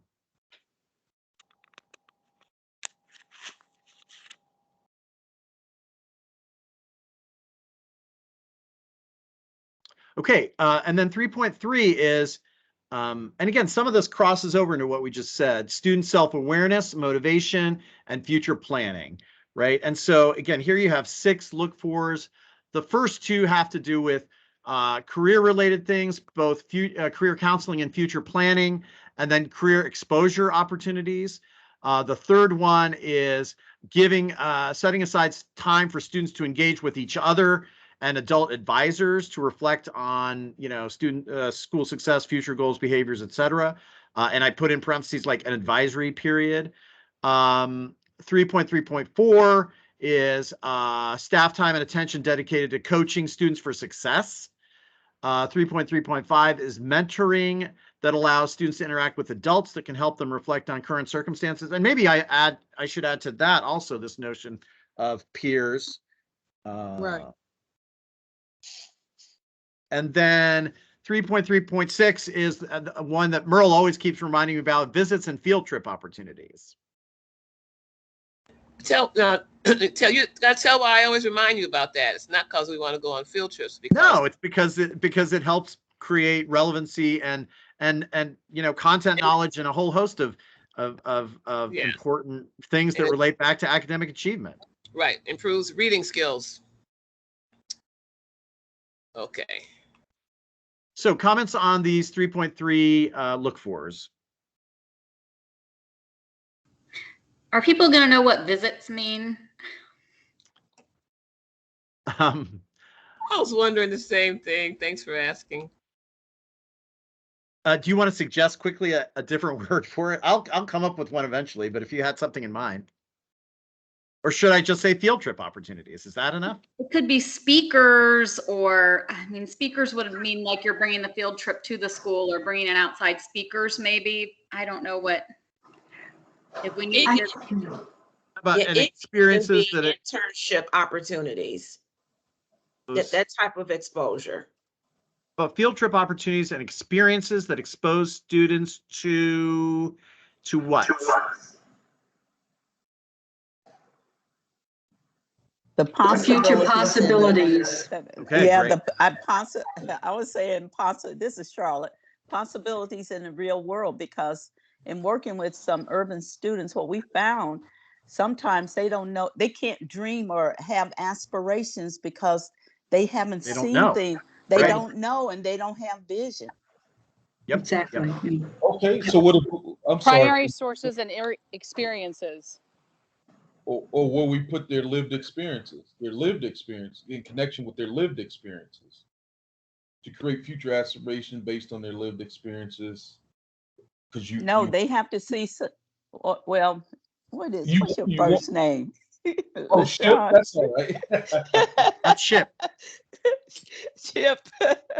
No, what we found was that, especially those that were living in public housing, that's all they knew.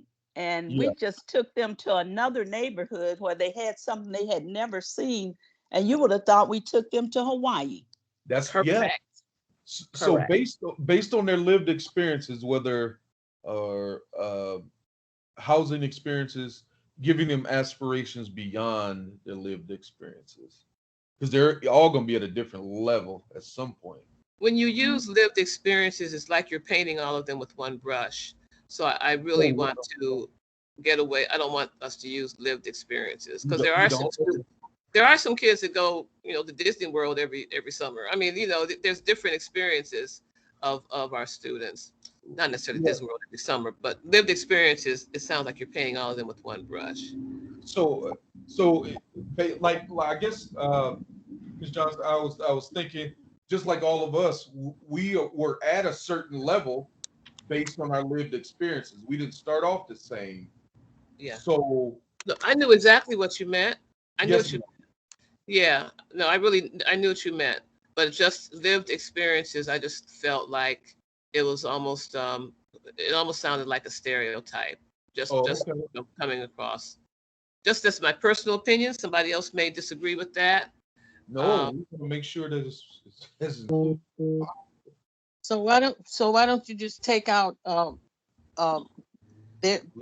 yeah. Okay. Just say experiences. Just say that. And experiences that expose to the future. Yeah, I like that the way it is. Okay. All right, you guys are doing great. You ready for the last category? Community and family supports and partnerships. Again, this has only 2 dimensions. Woohoo. This category involves things that develop and leverage community and family support and build strong partnerships that contribute to the success of each student. And so it's really got 2 pieces. One is the family engagement piece, and one is the community partnerships piece. In the family engagement, Again, 4.1.1 is really a strategy to, collect parent perspectives, understand parent needs and perceptions. That could be surveys, focus groups, etc. The 4.1.2 is a strong commitment to family engagement approaches using multiple strategies. That could be home visits, innovative engagement approaches, opportunities for parent involvement. 4.1.3 is active parent groups. Point 4 is parent liaisons in schools. And point 5 is assistance with connecting families to needed supports. Comments on family engagement.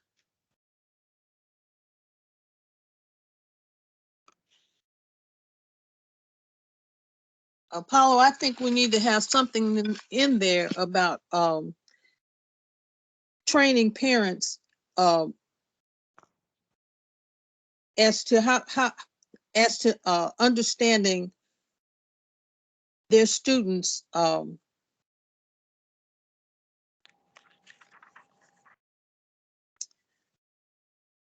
do I want to say this? Understanding their students' grade point averages and how to read the data. Parents need help in that. They need to know how to do that.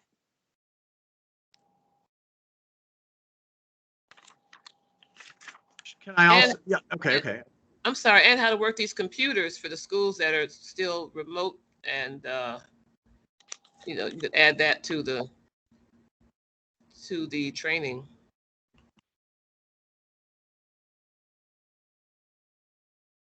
Yeah, it could say data understanding, comma, as well as technology.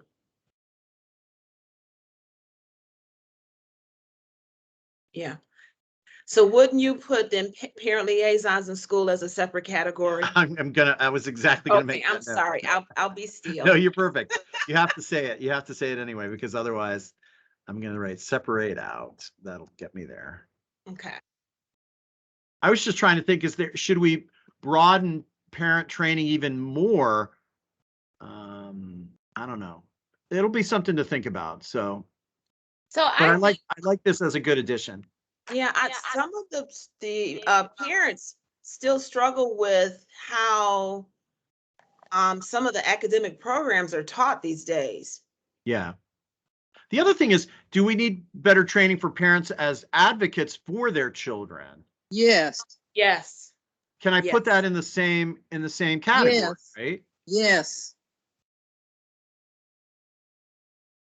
And I'll they have to be the best advocate there is for their children. Correct. Hey, Paolo.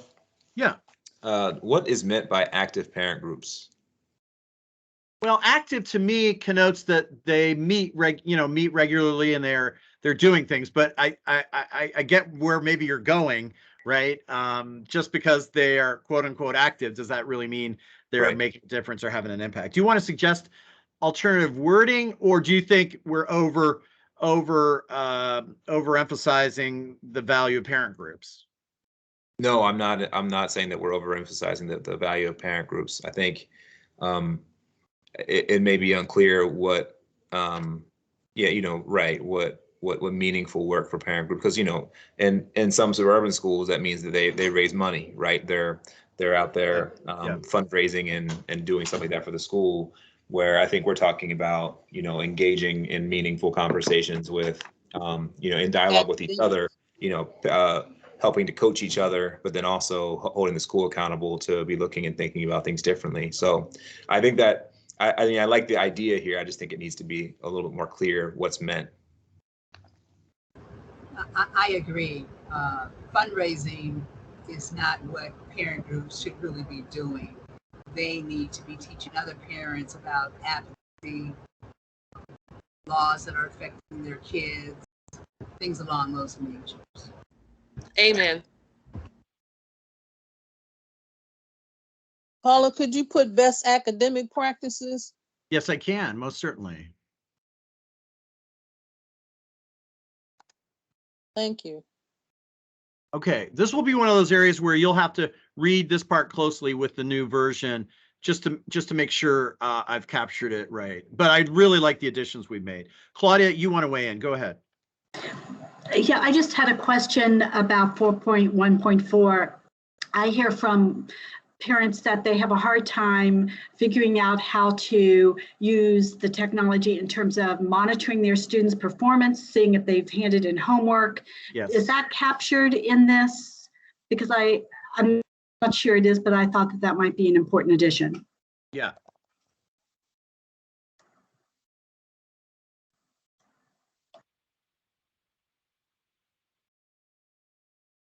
Okay, great. I thought she was saying that the technology is used for monitoring student performance. So that looks like monitoring student performance would not be technology, but it would just be knowing how to monitor student performance. Well, I guess Right. Go ahead, Claudia. Yeah, you're right. It's what we found from some of the Youth Truth surveys from our grant program, Paula, was parents figuring out for the first time how to log on, find out that their kids handed in homework or didn't, where their, what their grades were. So it is that, how do you use technology to sort of monitor that I think they could use training on. Yeah, but I guess maybe then I extrapolated that there may be circumstances where a parent wants to monitor student performance that's not, either they're in a school or district that doesn't enable it through technology, so they should still know how to track it, right? Right, yeah. That's kind of And what they I still thought. need to know how to use technology, because we found when we went virtual, we had parents that were unsure how to use the Chromebooks. Yeah. Right, yeah. Well, that's why generically overall technology use is important. Because I think what we're debating here is whether we tie monitoring student performance to technology, or we leave monitoring student performance as its own thing and technology use as its own thing, even though in some cases technology is used for monitoring student performance. I can go either way. I think it's good the way just having it like that, because the way it is. Okay. It's a good point that was raised, that sometimes you might not use technology for that. Yeah. Okay. All right, let's go to the last dimension, 4.2, strong and aligned community partnerships.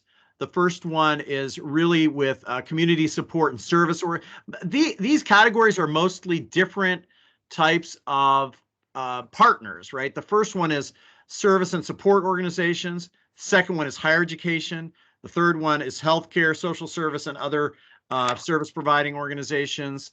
And the fourth one is this notion of bringing the community into the school. Now, I will add, based on the prior conversation, business advisory councils as its own look for in this category. What other comments do you have on this 4.2 category?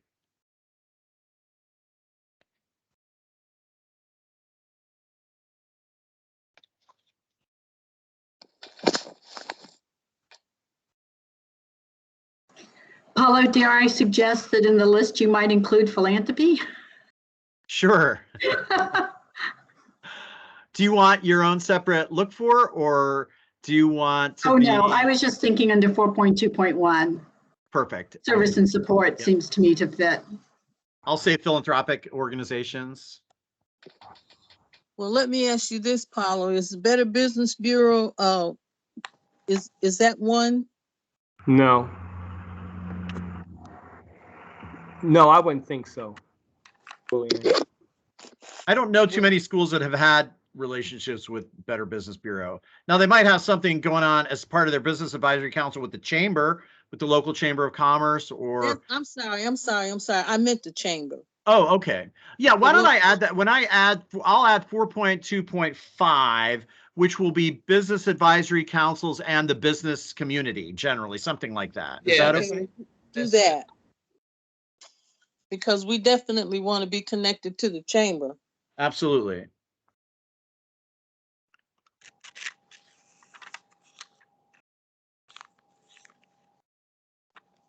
Okay. Well, this has really been good. You guys have been great feedback.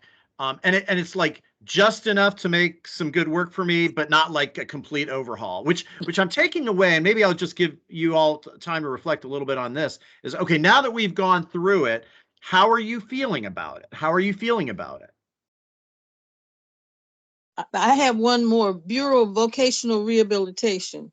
Okay. That one's really important to me. Yeah, I can capture that. I think this is good, and I will apologize because I know I missed the last 2 meetings because I was traveling. We have a good feel for the what. I'm not sure we have a nice path to the how, or is this document supposed to drive the how? No, the how will drive in a separate document that's really about change management, right? And how to now I'm going to need help with that, Tracy. I can actually help you. I am an OCM consultant in Nice. my corporate life. Okay, good. So I have started to lay that piece out based on a number of things that I've been reading, but but I've been looking for a kind of a thought partner to really kind of sharpen it a little bit.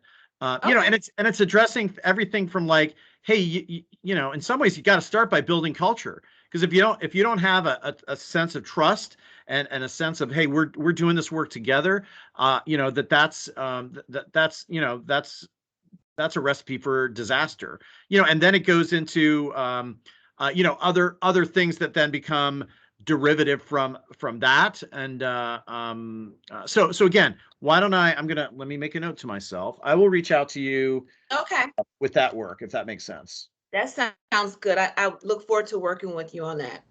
Perfect. Thank you. Paul, I had my hand up. I see a lot of hows in this document, so I'm kind of confused. There are some, but I think what Tracy's point is, it's not so much, you know, oh, let's implement trauma-informed practices. Oh, I can go to, there's plenty of literature on what that looks like, and I can start my programs. I think it's really more the fundamental, you know, you know, let's all acknowledge it. There's a great amount of inertia in the education community, right? Our natural tendency is to do things the way we've always done them, right? What we were putting here on the table for lots of districts and schools is, you know, reflects a lot of hard work. I mean, we had, you know, with SHIP, we had that whole conversation about getting people to think differently and do differently. And, you know, yeah, we've got PLCs already, but they're not really PLC. You know, somebody has to make the hard assessments and the hard choices, and have the hard conversations about what different looks like. So, if you go back to my original slide about our purpose number 2, was really that, you know, this is about change management, and change management is really, you know, it's complicated stuff, because you have to bring people along who, you know, may not be happy about the ride. You know, they're really comfortable with what they're doing, even though they know it's not good enough. It's like, it's scary. Change is scary, and you have to kind of bring them along, make them feel safe, give them permission to try some things, and maybe not always succeed, but then be there to support them as they get their feet wet and are doing well. And then, because once they see that they're going to make a difference, we see this a lot in our literacy work, right? People come in, they're kind of, hey, our kids aren't going to be able to do this. And the next thing you know, it's like, well, try it, you know, and they're doing it, and their kids are getting it, and they're seeing it happen. And then that just builds energy around itself. So you're right, Merle. There are plenty of things here that are, there are plenty of things here that are, you know, that give you signals about what you can do, you know, programmatically, actions you can take. But I think there's this deeper issue of sort of change management. Is that fair, Tracy? You are 100% accurate. Okay, since you explained it that way, can you add under professional development some book studies? Yes. Only because the book study that we did, I thought, was really wonderful. It was. Yeah, I think book studies are mentioned here. Wait a minute. Okay, I was just thinking of it under professional development, but it could be, if it's already mentioned, that's fine. I just didn't remember seeing. I have to find it. Here it is under leveraging all staff to be committed leaders of the work. Book studies. I'll add it in professional development as well. I just need to find it. Okay. Thank you.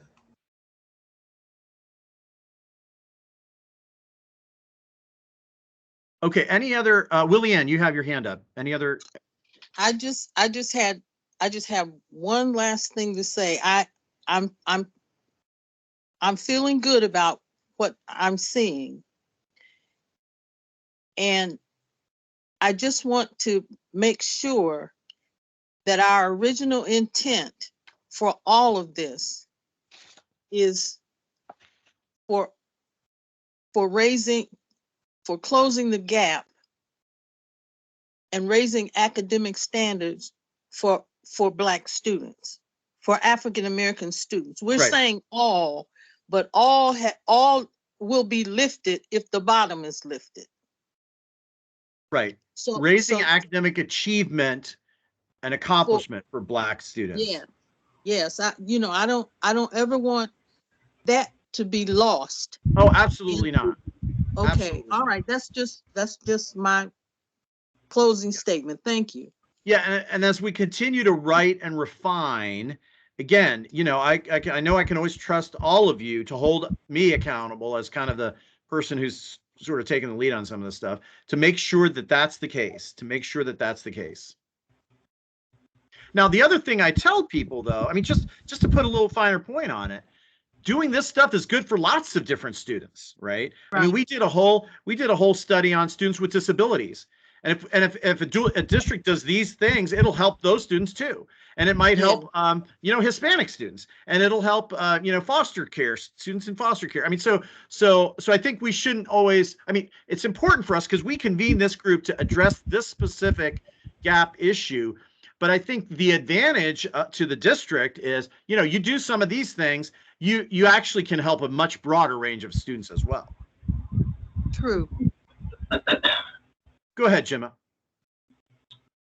So let me go back to my original piece about the bias, the trauma. There are no other groups in the state of Ohio that have had the level of constitutional, legislated trauma imposed upon them and a legal academic gap put in place, which has never been remedied. So that's kind of like what I hear Mrs. Moore saying, and you are correct in that, the tide that lifts the lowest boat lifts the rest. However, the rest are already ahead of the one on the bottom. And we're trying to crystallize one's attention to the fact that this was a legal process. In Constitution 1, Constitution 2, Constitution 3, voted on statewide, Black codes not included in public education in the beginning, a 6-year gap that was never remedied. And because people don't have that history, I have had many conversations in all white groups where I was brought in to explain some of this stuff. And they would bring up the critical race theory. And I would say to them, in my mind, there is no critical race theory. There are critical race facts. They're located in your Constitution. They're located in your legislative laws. And trying to remedy those things by holding someone accountable that don't even know that existed is a tough sell. So giving them the law, giving them a copy of the Constitution, helps them better understand what they're being held accountable for now that they had no clue actually took place. And they're facts. It's not a theory. So I think that's kind of where Mrs. Moore is going and where we're trying to crystallize. I think you're absolutely correct as a state superintendent. These things do help all kids, but the ones that are on the bottom of the bottom are the ones that we're focused on like a laser. Well, and I think the other thing that comes out in our expectations document is the expectation should be that lower performing students move faster up, right? I mean, again, because if you take the way Willie Ann phrased, you can say, well, everybody goes up, but if everybody goes up at the same rate, then you still have a gap, right? The point is that the acceleration should be Correct. or because the need is greater, and the the inequity is greater, or the the fact that we haven't done justice by those students is greater, and so that's why. And that's where equity comes in. Yeah. Yeah. You're trying to get to equal, and you're using equity as a tool. Thank you. Great. All right. My next question for all of you. We're now at almost 6:30, so we've got another half hour. What I just went through is kind of what your facilitation exercise is going to be like, right? For those of you who are going to do some stakeholder engagement, right? So hopefully you got a feel for, yeah, I mean, there were times when it felt a little bit tedious, but we got through it, and we got through it in a pretty decent way. And so the challenge for each of you is to say to yourself, okay, am I going to be able to do that, right? And I think the answer is yes, because now that you've seen it done, it's just a matter of now. And again, one of the documents I gave you, and I'm going to share this now, was a little bit of a script for a facilitation guide, right? And that is now what you should be seeing on your screen. And I'm not going to go through it, but now that you have seen what we've done as a group, and you know that you have this document in your materials, I want you to go back and look through it and say, okay, I get it. I get the categories. I get the dimensions. I get the look fors. I get how we kind of went through them. The challenge you will have is that you might have a smaller group than this is, but they'll be new to all this, right? The important thing will be to make sure they come having read it and having sort of mentally at least processed, what's there, so that you can have a decent conversation. And this document is meant, so the front end is really, you go around, you do introductions, you lay out what we're trying to do with this task force. You then explain sort of the fact that we've got these categories, we've got these dimensions, we've got these look fors, and then you have this sort of outline here that says, here's what you do for each category. And it's basically what I did with you all this evening. Somebody's taking notes. And ultimately, those notes get passed on back to us, and we can then process those and move forward. So again, I don't want to spend a lot of time on this now, unless those of you who may have really read this before today's meeting, if you have specific questions, or if you have any questions about stakeholder engagement, now would be an opportune time to raise those.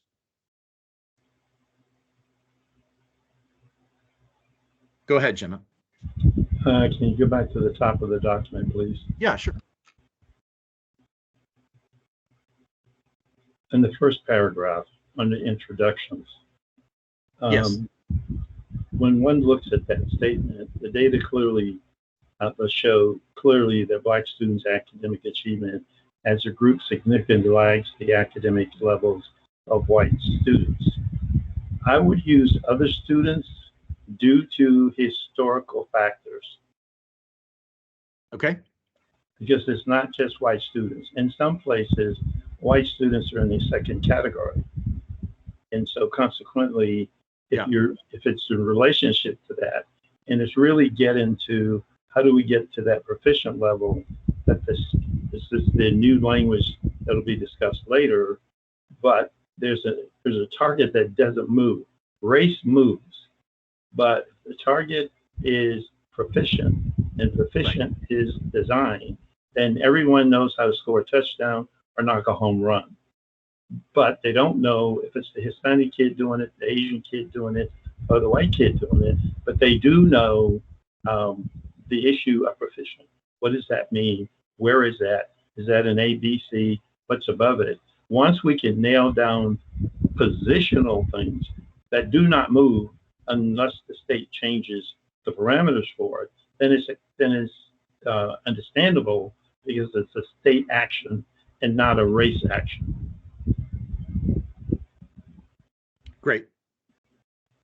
Again, I should clarify to everyone, if anybody has, wordsmithing on this document, and Gemma, as you look through it, if you have any other suggestions for wording changes, again, you know how I operate. I try to do the best I can, but I always value other people's contributions to sharpen the language, to tighten the language, and make sure it's clear. So as you all begin to sort of prepare yourselves, now you might say, Paulo, there's no way I can facilitate this.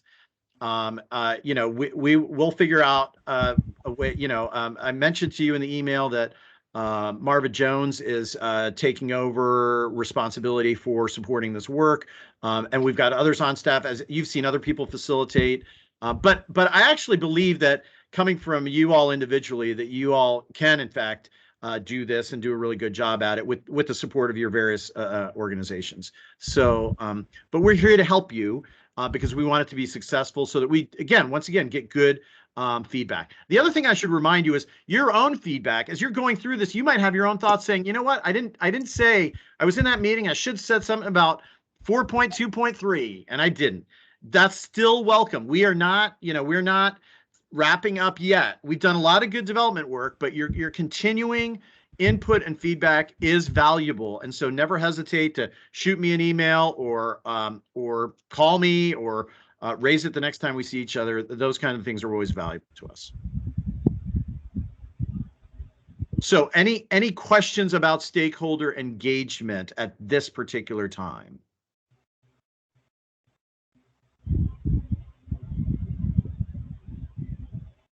All right, very good. So now I'm going to go to the next document, which is our implementation approach document.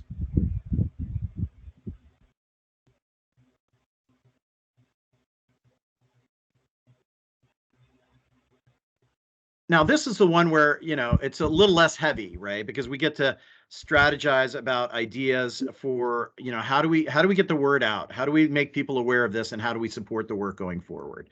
So hopefully you see on your screen this document called Implementation of Task Force Best Academic Practices Framework, Purpose 4.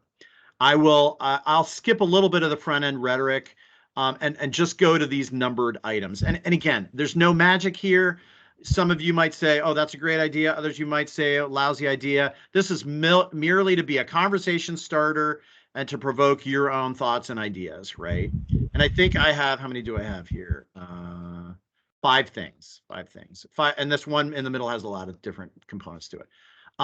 So one is having a standing advisory group on Black student success. In other words, a group like this one, probably a little bit smaller, but it's not uncommon for the department to have, we have a advisory group on gifted students. We have a regular standing group on students with disabilities.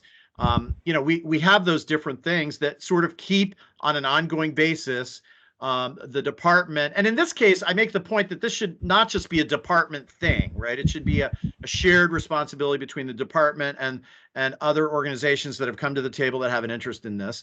And that we, a group that can sort of regularly monitor the work, provide feedback, gauge progress, figure out whether new things need to be considered or added or changes need to be made, and so forth and so on. That's the first one. I think I'm going to go through these all, and then I'll open it up for your comments.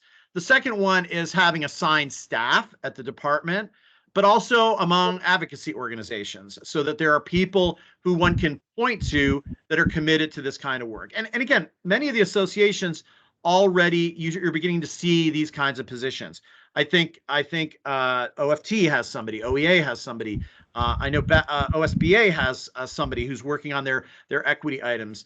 But part of it may be bringing those people together, either as part of the advisory group or in some alternative setting, but making sure there are people who own the responsibility of continuing to promote these best academic practices, the tools, and the other things that I'm going to talk about here in a minute that fall under category 3, which is our supportive resources and opportunities. And this is a list of, what do I have here? 6 things. It starts with things like webinars, regular experiences where people can talk about these issues, and you could envision them happening at the category level, or even the dimension level, or more broader across all areas. Something that periodically gives people an opportunity to listen, to learn, to share. A website presence, where again, we could highlight exemplars, highlight best practices, dig into some of these look-fors and provide deeper explanations, that sort of thing. The identification of high-performing schools and districts. This would go hand in hand with webinars and with a website presence? How do we really formalize the process of saying, hey, look, here's a school or here's a district that really has its act together and is doing some great things? Do we apply, maybe the advisory group can work on coming up with a way to rate them on our template, and then, verify that they're doing things, and then use them, hold them up as part of the, what's on the website, or when doing a website or doing conferences or things like that. The next one is really that notion of having some sort of annual institute or conference about best academic practices for Black students, and leveraging all those different resources that might be developed over a period of time. Continuing to do data-related work at the department level. I call it data insights because that's the label that we use for some of our periodic data, deeper dives into data to kind of extract information and learning opportunities.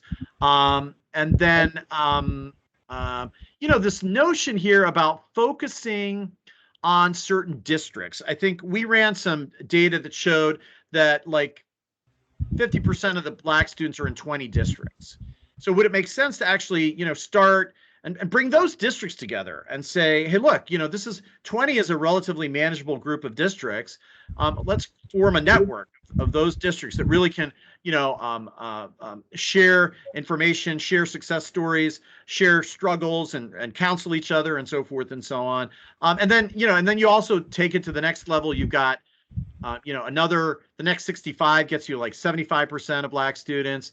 You've got 100 community schools that have their own enrollments at 80% or more Black students. And then I was thinking career technical education is its own sort of setting where maybe something emerges for that specific setting around the work. So do we identify sort of areas of focus rather than trying to reach out to 612 districts? What might that look like? Item 4 was really this notion of doing, and this goes hand in hand with identifying exemplars, is maybe coming up with kind of a designation program. Right now, just by way of background, we have this designation called the Purple Star, and a school or district can apply to be a Purple Star school, and a Purple Star school is military family friendly. Right. So we have a bunch of criteria that say, what are those expectations for a school to be designated as a Purple Star school because they're doing these different things for their military students? Should we come up with something similar for students that are attentive to meeting the needs of their Black students? What might those criteria look like? Does that make sense? Would that be appealing? Would that be enough of a motivator to schools and districts to really take on this work aggressively? And then the last one is really expanding on this work of networking, creating a network of practitioners and advocates for this work that can, again, get together, learn from each other, engage in consultative, problem resolution with each other, share success stories, and so forth and so on. So I'm going to stop there, just a sort of teasers of ideas. And now I want to open it up to you all for either, react to what you see here, likes and don't likes, provide additional ideas for what you'd like to add to the list. And I'll start with my good friend, Merle Johnson. Thanks, Paulo. I had a question. Are you going to be doing any kind of press around this work? Press release. The reason I ask is because this has to be unique in the country to have a partnership between the state, the Department of Education, and the state board and the NAACP focusing on Black students. I just think if it were publicized, that more districts would be aware of it and may reach out and say, hey, we want a copy of the framework. So I just think the work is so important that it would be great to have some press on it. Yeah, I don't see why we wouldn't, and especially knowing some of the the NAACP's disposition on this work. I think there's a shared belief that we need to get the word out, and that would be a great way to start. And it'd be great for way for Gemma to educate folks on Brown versus Board, and I think that would really, really be important. Yeah. Hello, this is Tom. I think these are all good examples. I like the idea of having various staffs engaged, as well as having an annual summit around this topic. So I think the examples were good. I think we're not evaluating, but I think You know, I think to have some of these other groups like the OSBA and some other ones that I'm not familiar with to be engaged in this conversation on a regular basis would be helpful. So I think they're all good examples. Great. Go ahead, Gemma. I'd like to buttress what Merle Johnson stated. It is important that we do where the majority, high percentage Black students are, but there are lots of districts where there's 10%, 9%, 15%, and having spoken to some of them, they're struggling in a way that they need additional information. And some of the teachers, in some cases administrators, don't necessarily get the support they need because there's nothing out there that they can hang their hat on. What would happen with what Merle suggested is that it would be coming from the state that this work has already been going on. There is a template being worked on, and it is acceptable. It is accessible to them for the reason it was established, and that's where it can also be said, and it can be used for other groups because I think that adds the plus.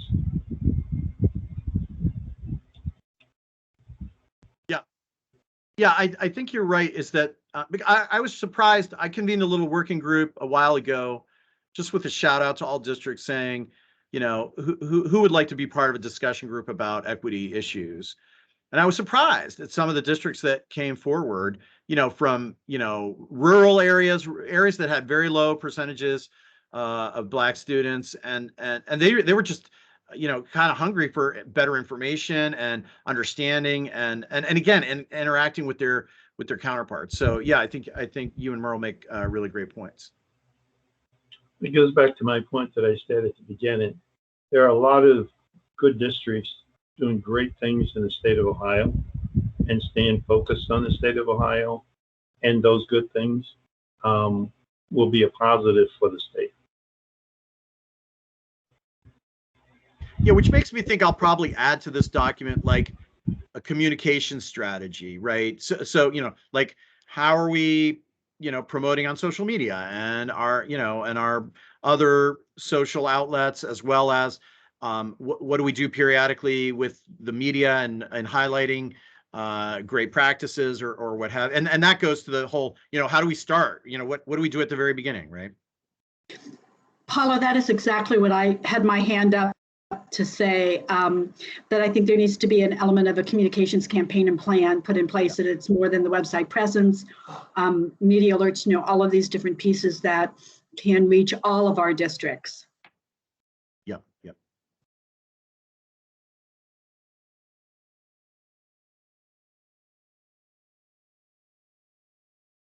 Other comments?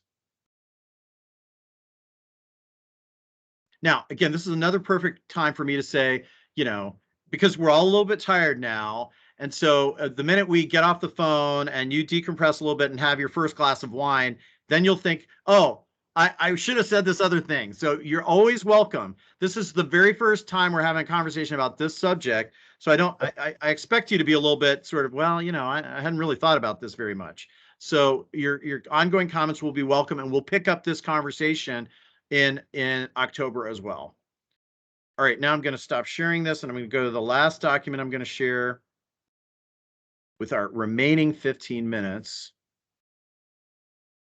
Let's see here if I can find it. This is the expectations document.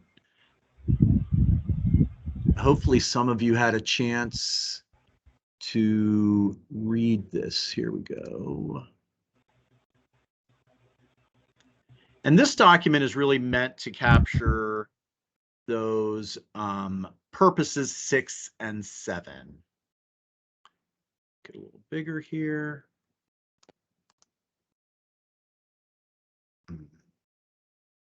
This comes here.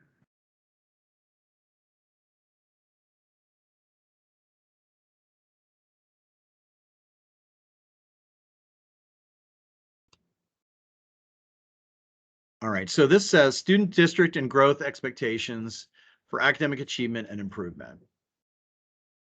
And it's basically divided into two sections. There's the student section, because one of the things that we struggle with is having a clear idea and a shared idea of what reflects, preparation for success in life, right? And I think we spend a good bit of verbiage here to sort of make the case, both hanging our hat on Brown and the words in Brown, as well as hanging our hat on words in state law, that essentially, put a stake in the ground and say, proficient is where we want students to be. And if you believe that that's what Brown says and that's what state law says, then what this section basically says is that's what our commitment should be, to help every student reach proficient. We also make the point that this is really not about, getting to equal outcomes, right? It's not about that. People should always be able to exceed and go beyond proficient and reach different levels of competency in different subject areas and what have you. But the point is, proficient is that marker that the state has said is the point that reflects future success, and that amplifies that the phrasing in Brown, that's that, what a child needs in order to reasonably be expected to succeed in life. Reasonably be expected to succeed in life. So again, I'm not going to read to you this section. I've highlighted a few of the key ideas, and you've got quotes from Brown, quotes from statute, and so forth and so on. If you haven't given this a close read, I would ask you to do that, just to make sure that you understand sort of the logic, and push back on those places where you disagree or you feel like it's not well articulated or what have you, because we want to make sure that we're not that we're being fair to the issue, but also being appropriately attentive to what we think our obligation needs to be and our commitment needs to be. And it also then goes into a number of discussions about different gauges of potential, that a student reasonably, if they have these things, can reasonably be expected to succeed. It talks about the high school diploma, although I make the case that, the high school diploma, it doesn't necessarily require students to be proficient on everything. So it has it's kind of, I talk about it as sort of a minimal kind of credential level. Then I talk about the honors diploma. I talk about college readiness and work readiness assessments, which includes, scores on SAT, ACT, and so forth and so on. There's then college credit, accruing college credit, like under College Credit Plus, grade point average, which, again, the research shows is a very, in some ways, a much better predictor of student college success than ACT and SAT scores. So there's a little discussion about that. And then the Armed Services Vocational Aptitude Battery, right? For those students that are aspiring to go into the military, that's another assessment that, again, certain scores signal that they're ready to be successful in the military. The second component of this really speaks to then expectations for schools and districts, and it does it in two parts. There's sort of an absolute performance aspiration, and then there's the improvement, because we know that we can set a bar for absolute performance, but we know people aren't going to get there overnight. So while we need to keep shooting for that expectation, and frankly exceeding it, if when we get to it, we should never stop until we get every student to where we want them to be. It's also improvement. And again, this notion that improvement should be more robust for the students that are, the ones furthest behind. And that in fact, what we want to see is aggressive improvement. And we ought to recognize that, knowing that that absolute level may still be some number of years out. I make a pretty strong case that, a 10-year time horizon is too long. That's in some ways unacceptably too long. And some of you may push back on that. I totally get that. Others of you may say we need to be even more aggressive, and I get that part. So you see me I'm trying to walk a little bit of a fine line to get a feel for where you all are, and where you all are will help inform this work. So I'm gonna stop talking there now. And Willie Ann, you have your hand up, so I'm gonna let you go first. I just have a question. You have expectations, but do we have expectations for teachers and principals and superintendents and boards of education? Did I miss that? You did not miss that, and we could definitely get to those issues. We could add those here. We have structures that would help us get there because we have so let me parse it now. We have a principal evaluation system that we could leverage. We have a teacher evaluation system that we could leverage. We have some superintendent standards, I think, if I'm remembering this correctly. We don't necessarily have a formal state-sanctioned superintendent evaluation process, and we definitely don't have anything for school boards. School boards are elected, and so their accountability is the electioning process. We really can't speak to that. So if you'd like, I'm happy to factor some of those thoughts into this section, if that would make sense, at least on teachers and principals. Yes, I would like that. But when you say that boards are elected, they are elected. But if there are expectations put in place, they should understand that before they run for that particular office. Yeah, so I don't argue with that. I don't argue with that. Okay, so there should be some expectations of them, because it's not a popularity contest. We're talking about children. Well, in some ways it is. I mean, that's kind of what elected positions are, popular. Well, I'll let Tom Roberts speak to those issues, but I understand your point, Willie, and I do. I just think. So let's start with teachers and principals, and if we can come up with some language that fairly addresses elected offices, we can do that. You can detect a little bit of hesitancy on my part. That's all. And again, so let's have a further discussion about it. But I don't want to overcommit, because I think it's very it's a complicated, shall we say. Tom, do you want to go ahead and reflect? Yes, I think definitely teachers. I think that's where we came into this conversation. They're the only ones that are licensed, so they definitely should have some reflection on them. I would like this group even to reflect on school board, even if it doesn't become a part of the report, because I think it is something that we as organizations need to be thinking about. Who's on the school board and what. So even if it doesn't make a report, it can be an addendum to it. But I think it's worth having that conversation, because they are the ones at the local level that are making policies or accepting policies and things of that nature. So I think to have a conversation and then to put some thoughts on that would be extremely important for me. Yeah. Even though some of the advocacy groups should not be a popularity contest. I think as Merle is the point. It should really be talking about, as I said, CJ would always say, the babies. What are we doing to improve the quality of life for those babies in our classroom? So that's why I think it's worth having a conversation. Yeah. Well, and you could envision, and again, this is where I think the advocacy organizations are better positioned, is that, you guys could say, hey, look, before we endorse any candidates for school board, they have to commit to this plan or to these principles, right?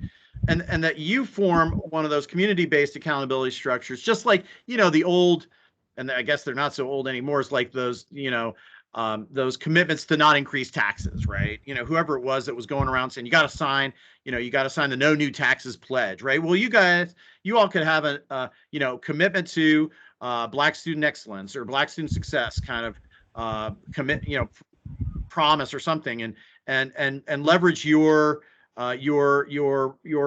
political and community sway around those kind of things. Yeah, and I do want to make a statement before we end the session today. Yeah, go ahead. No, on a different topic. Oh, okay. So let's finish this topic out a little bit more on this document, if that's okay. Jimma, I saw your hand up, and then I think Merle, you had your hand up. Yeah. Yeah, I want to go to the issue. I sent to the process oversight team a little bit earlier a link to the 2017 language of the state. So I want to go back to the central question of a touchdown and a home run, regardless of who's at bat, and regardless of who's throwing a run in or catching the ball. Each one of those athletes know what a touchdown is, and they know what a home run is. They know that. What Ohio was doing early on, 2017 back 10 years, Ohio had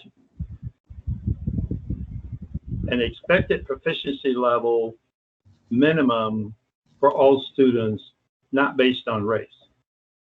It has disaggregated data to show how the disaggregated groups were doing, and you have an intervention law within the state which you've inserted in, which could be used as a lever for those that are doing advocacy. The question is, does Ohio have such a standard? And that's really the key. There are 1.7 million plus students. What is that minimum standard that has been there for 10, 15, 20 years? I think for 10 years it was at 75% proficiency, 13, 14, 15, 16, and 17. It was 84, 83, 77, 72, 71, but it was for all students. They could meet it, exceed it, or fall behind, but that was the state of Ohio.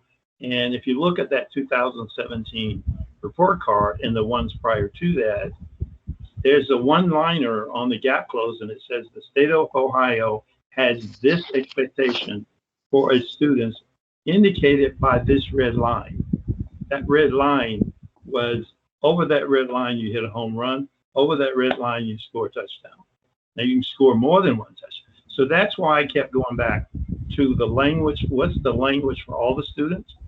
And what are the expectations within that context to move students forward based upon whatever this is based on? But again, it comes back to the law of interventions, because without that, we're dealing with a district issue right now where by 2025, they only expect 10% of their kids to be proficient. I mean, at the third, fourth, and fifth level. So when you get that kind of organizational stuff, you have no measure from the standpoint of the state. So I'm just putting that on the table because it does go back to what was there before. Even through all of the changes in the report card, there was a state standard, and I understand DeVos's statement in terms of what's achievable. But if you read DeVos's letter of approval for ESSA for the state of Ohio, at the bottom of the letter it said, except for meeting other civil rights requirements, something to that effect. That's what took us back to both 14th Amendment and the Supreme Court decision and Title VI under the 1964 Civil Rights Act. So I know we won't get to all of that today. I don't want to hold it up, but I do want everyone to kind of understand that there is what is it that Ohio expects for all of its children? It's always had that standard. And there was a dramatic shift in 2018. And I think that dramatic shift made race even more of an issue than it was prior to. So that's just my opinion, my position, but I wanted to put that on the table. Yeah, and Jim, I respect your point of view. The only thing I keep emphasizing is we need to be more precise with our language, right? Because sometimes we say, well, the expectation for students was 75% proficiency. That's actually a district and a school expectation, not exactly a student expectation, right? And then I think, you know, again, the way I tried to parse it, and I think this tries to sort of strike a balance between the the U.S. Department of Education and this notion of what we should aspire to, and yet what we should recognize is achievable, right? And I because I think at the end of the day we can say, hey, look, our expectation is that districts reach 80% proficient, 85% proficient for Black students. We can say that. But we also have to recognize that right now, if they're only at 40%, that they're not going to do that overnight. And so, and I think what the feds, actually what I think triggered the change in language and the change in approach was that, people immediately, if it goes, I'll use your football analogy.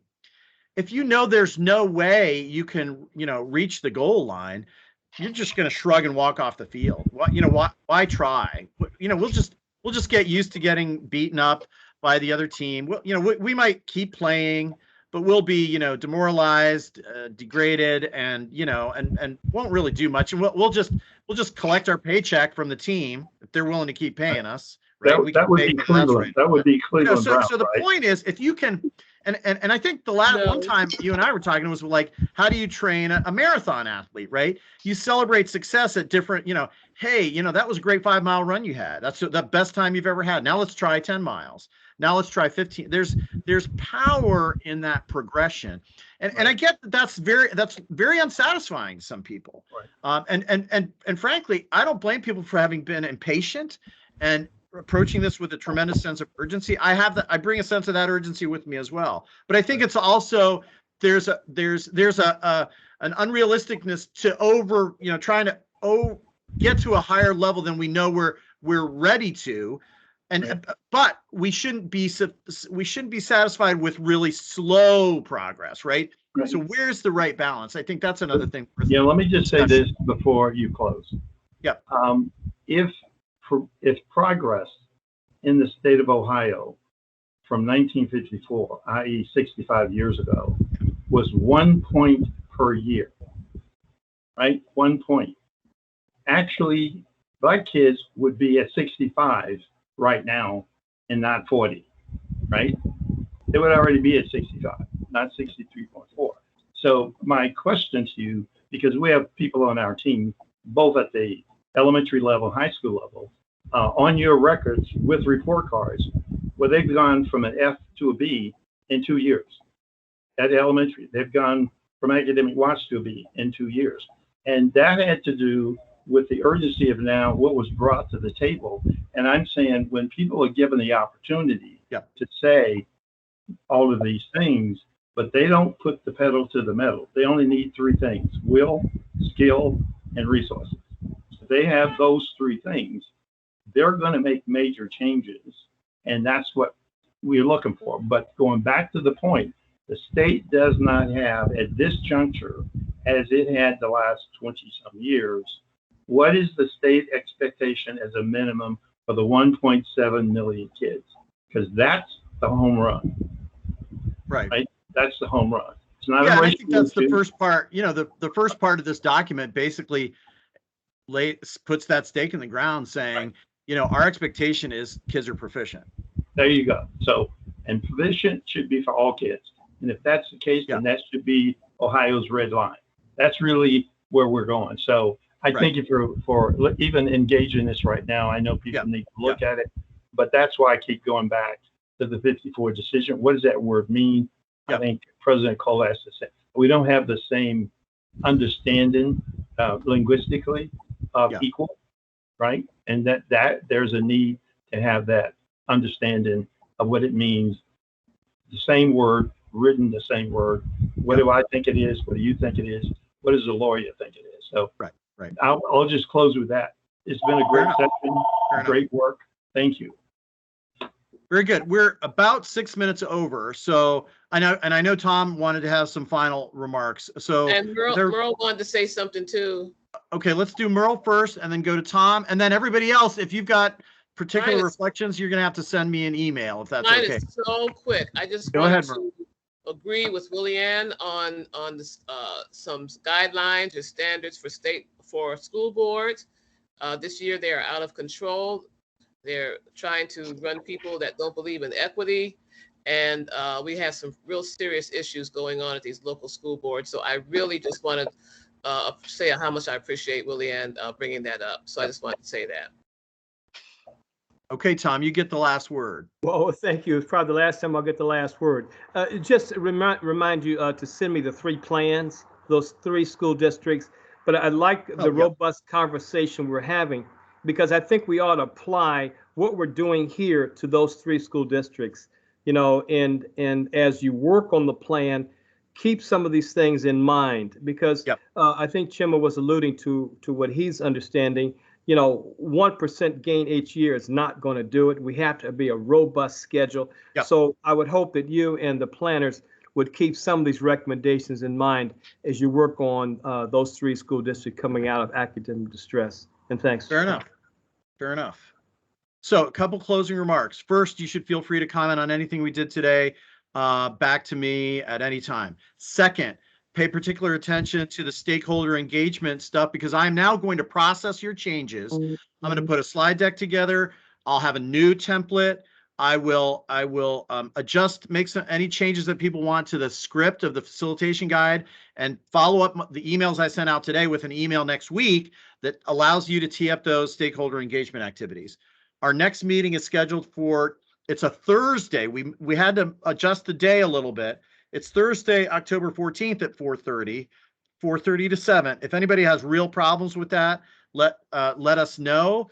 And again, we likely won't have all the stakeholder engagement done by then. So the rough agenda for that meeting will be to further work on these documents, the expectations document, the implementation document, and I also hope to have the change management document that I'm going to work on with Tracy, and a sort of a data reporting template at the school level and at a district level that I keep telling Jim I'm going to work with him on, and it's still in a conceptual phase on my desktop. So, any final questions from the group?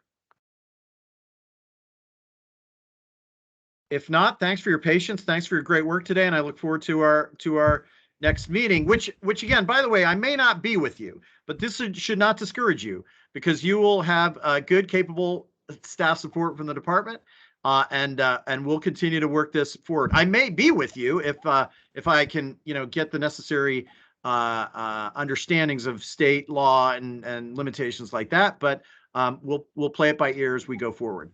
Thanks again for your patience tonight. Thanks for taking the time out of your schedules. And again, great work. Thanks.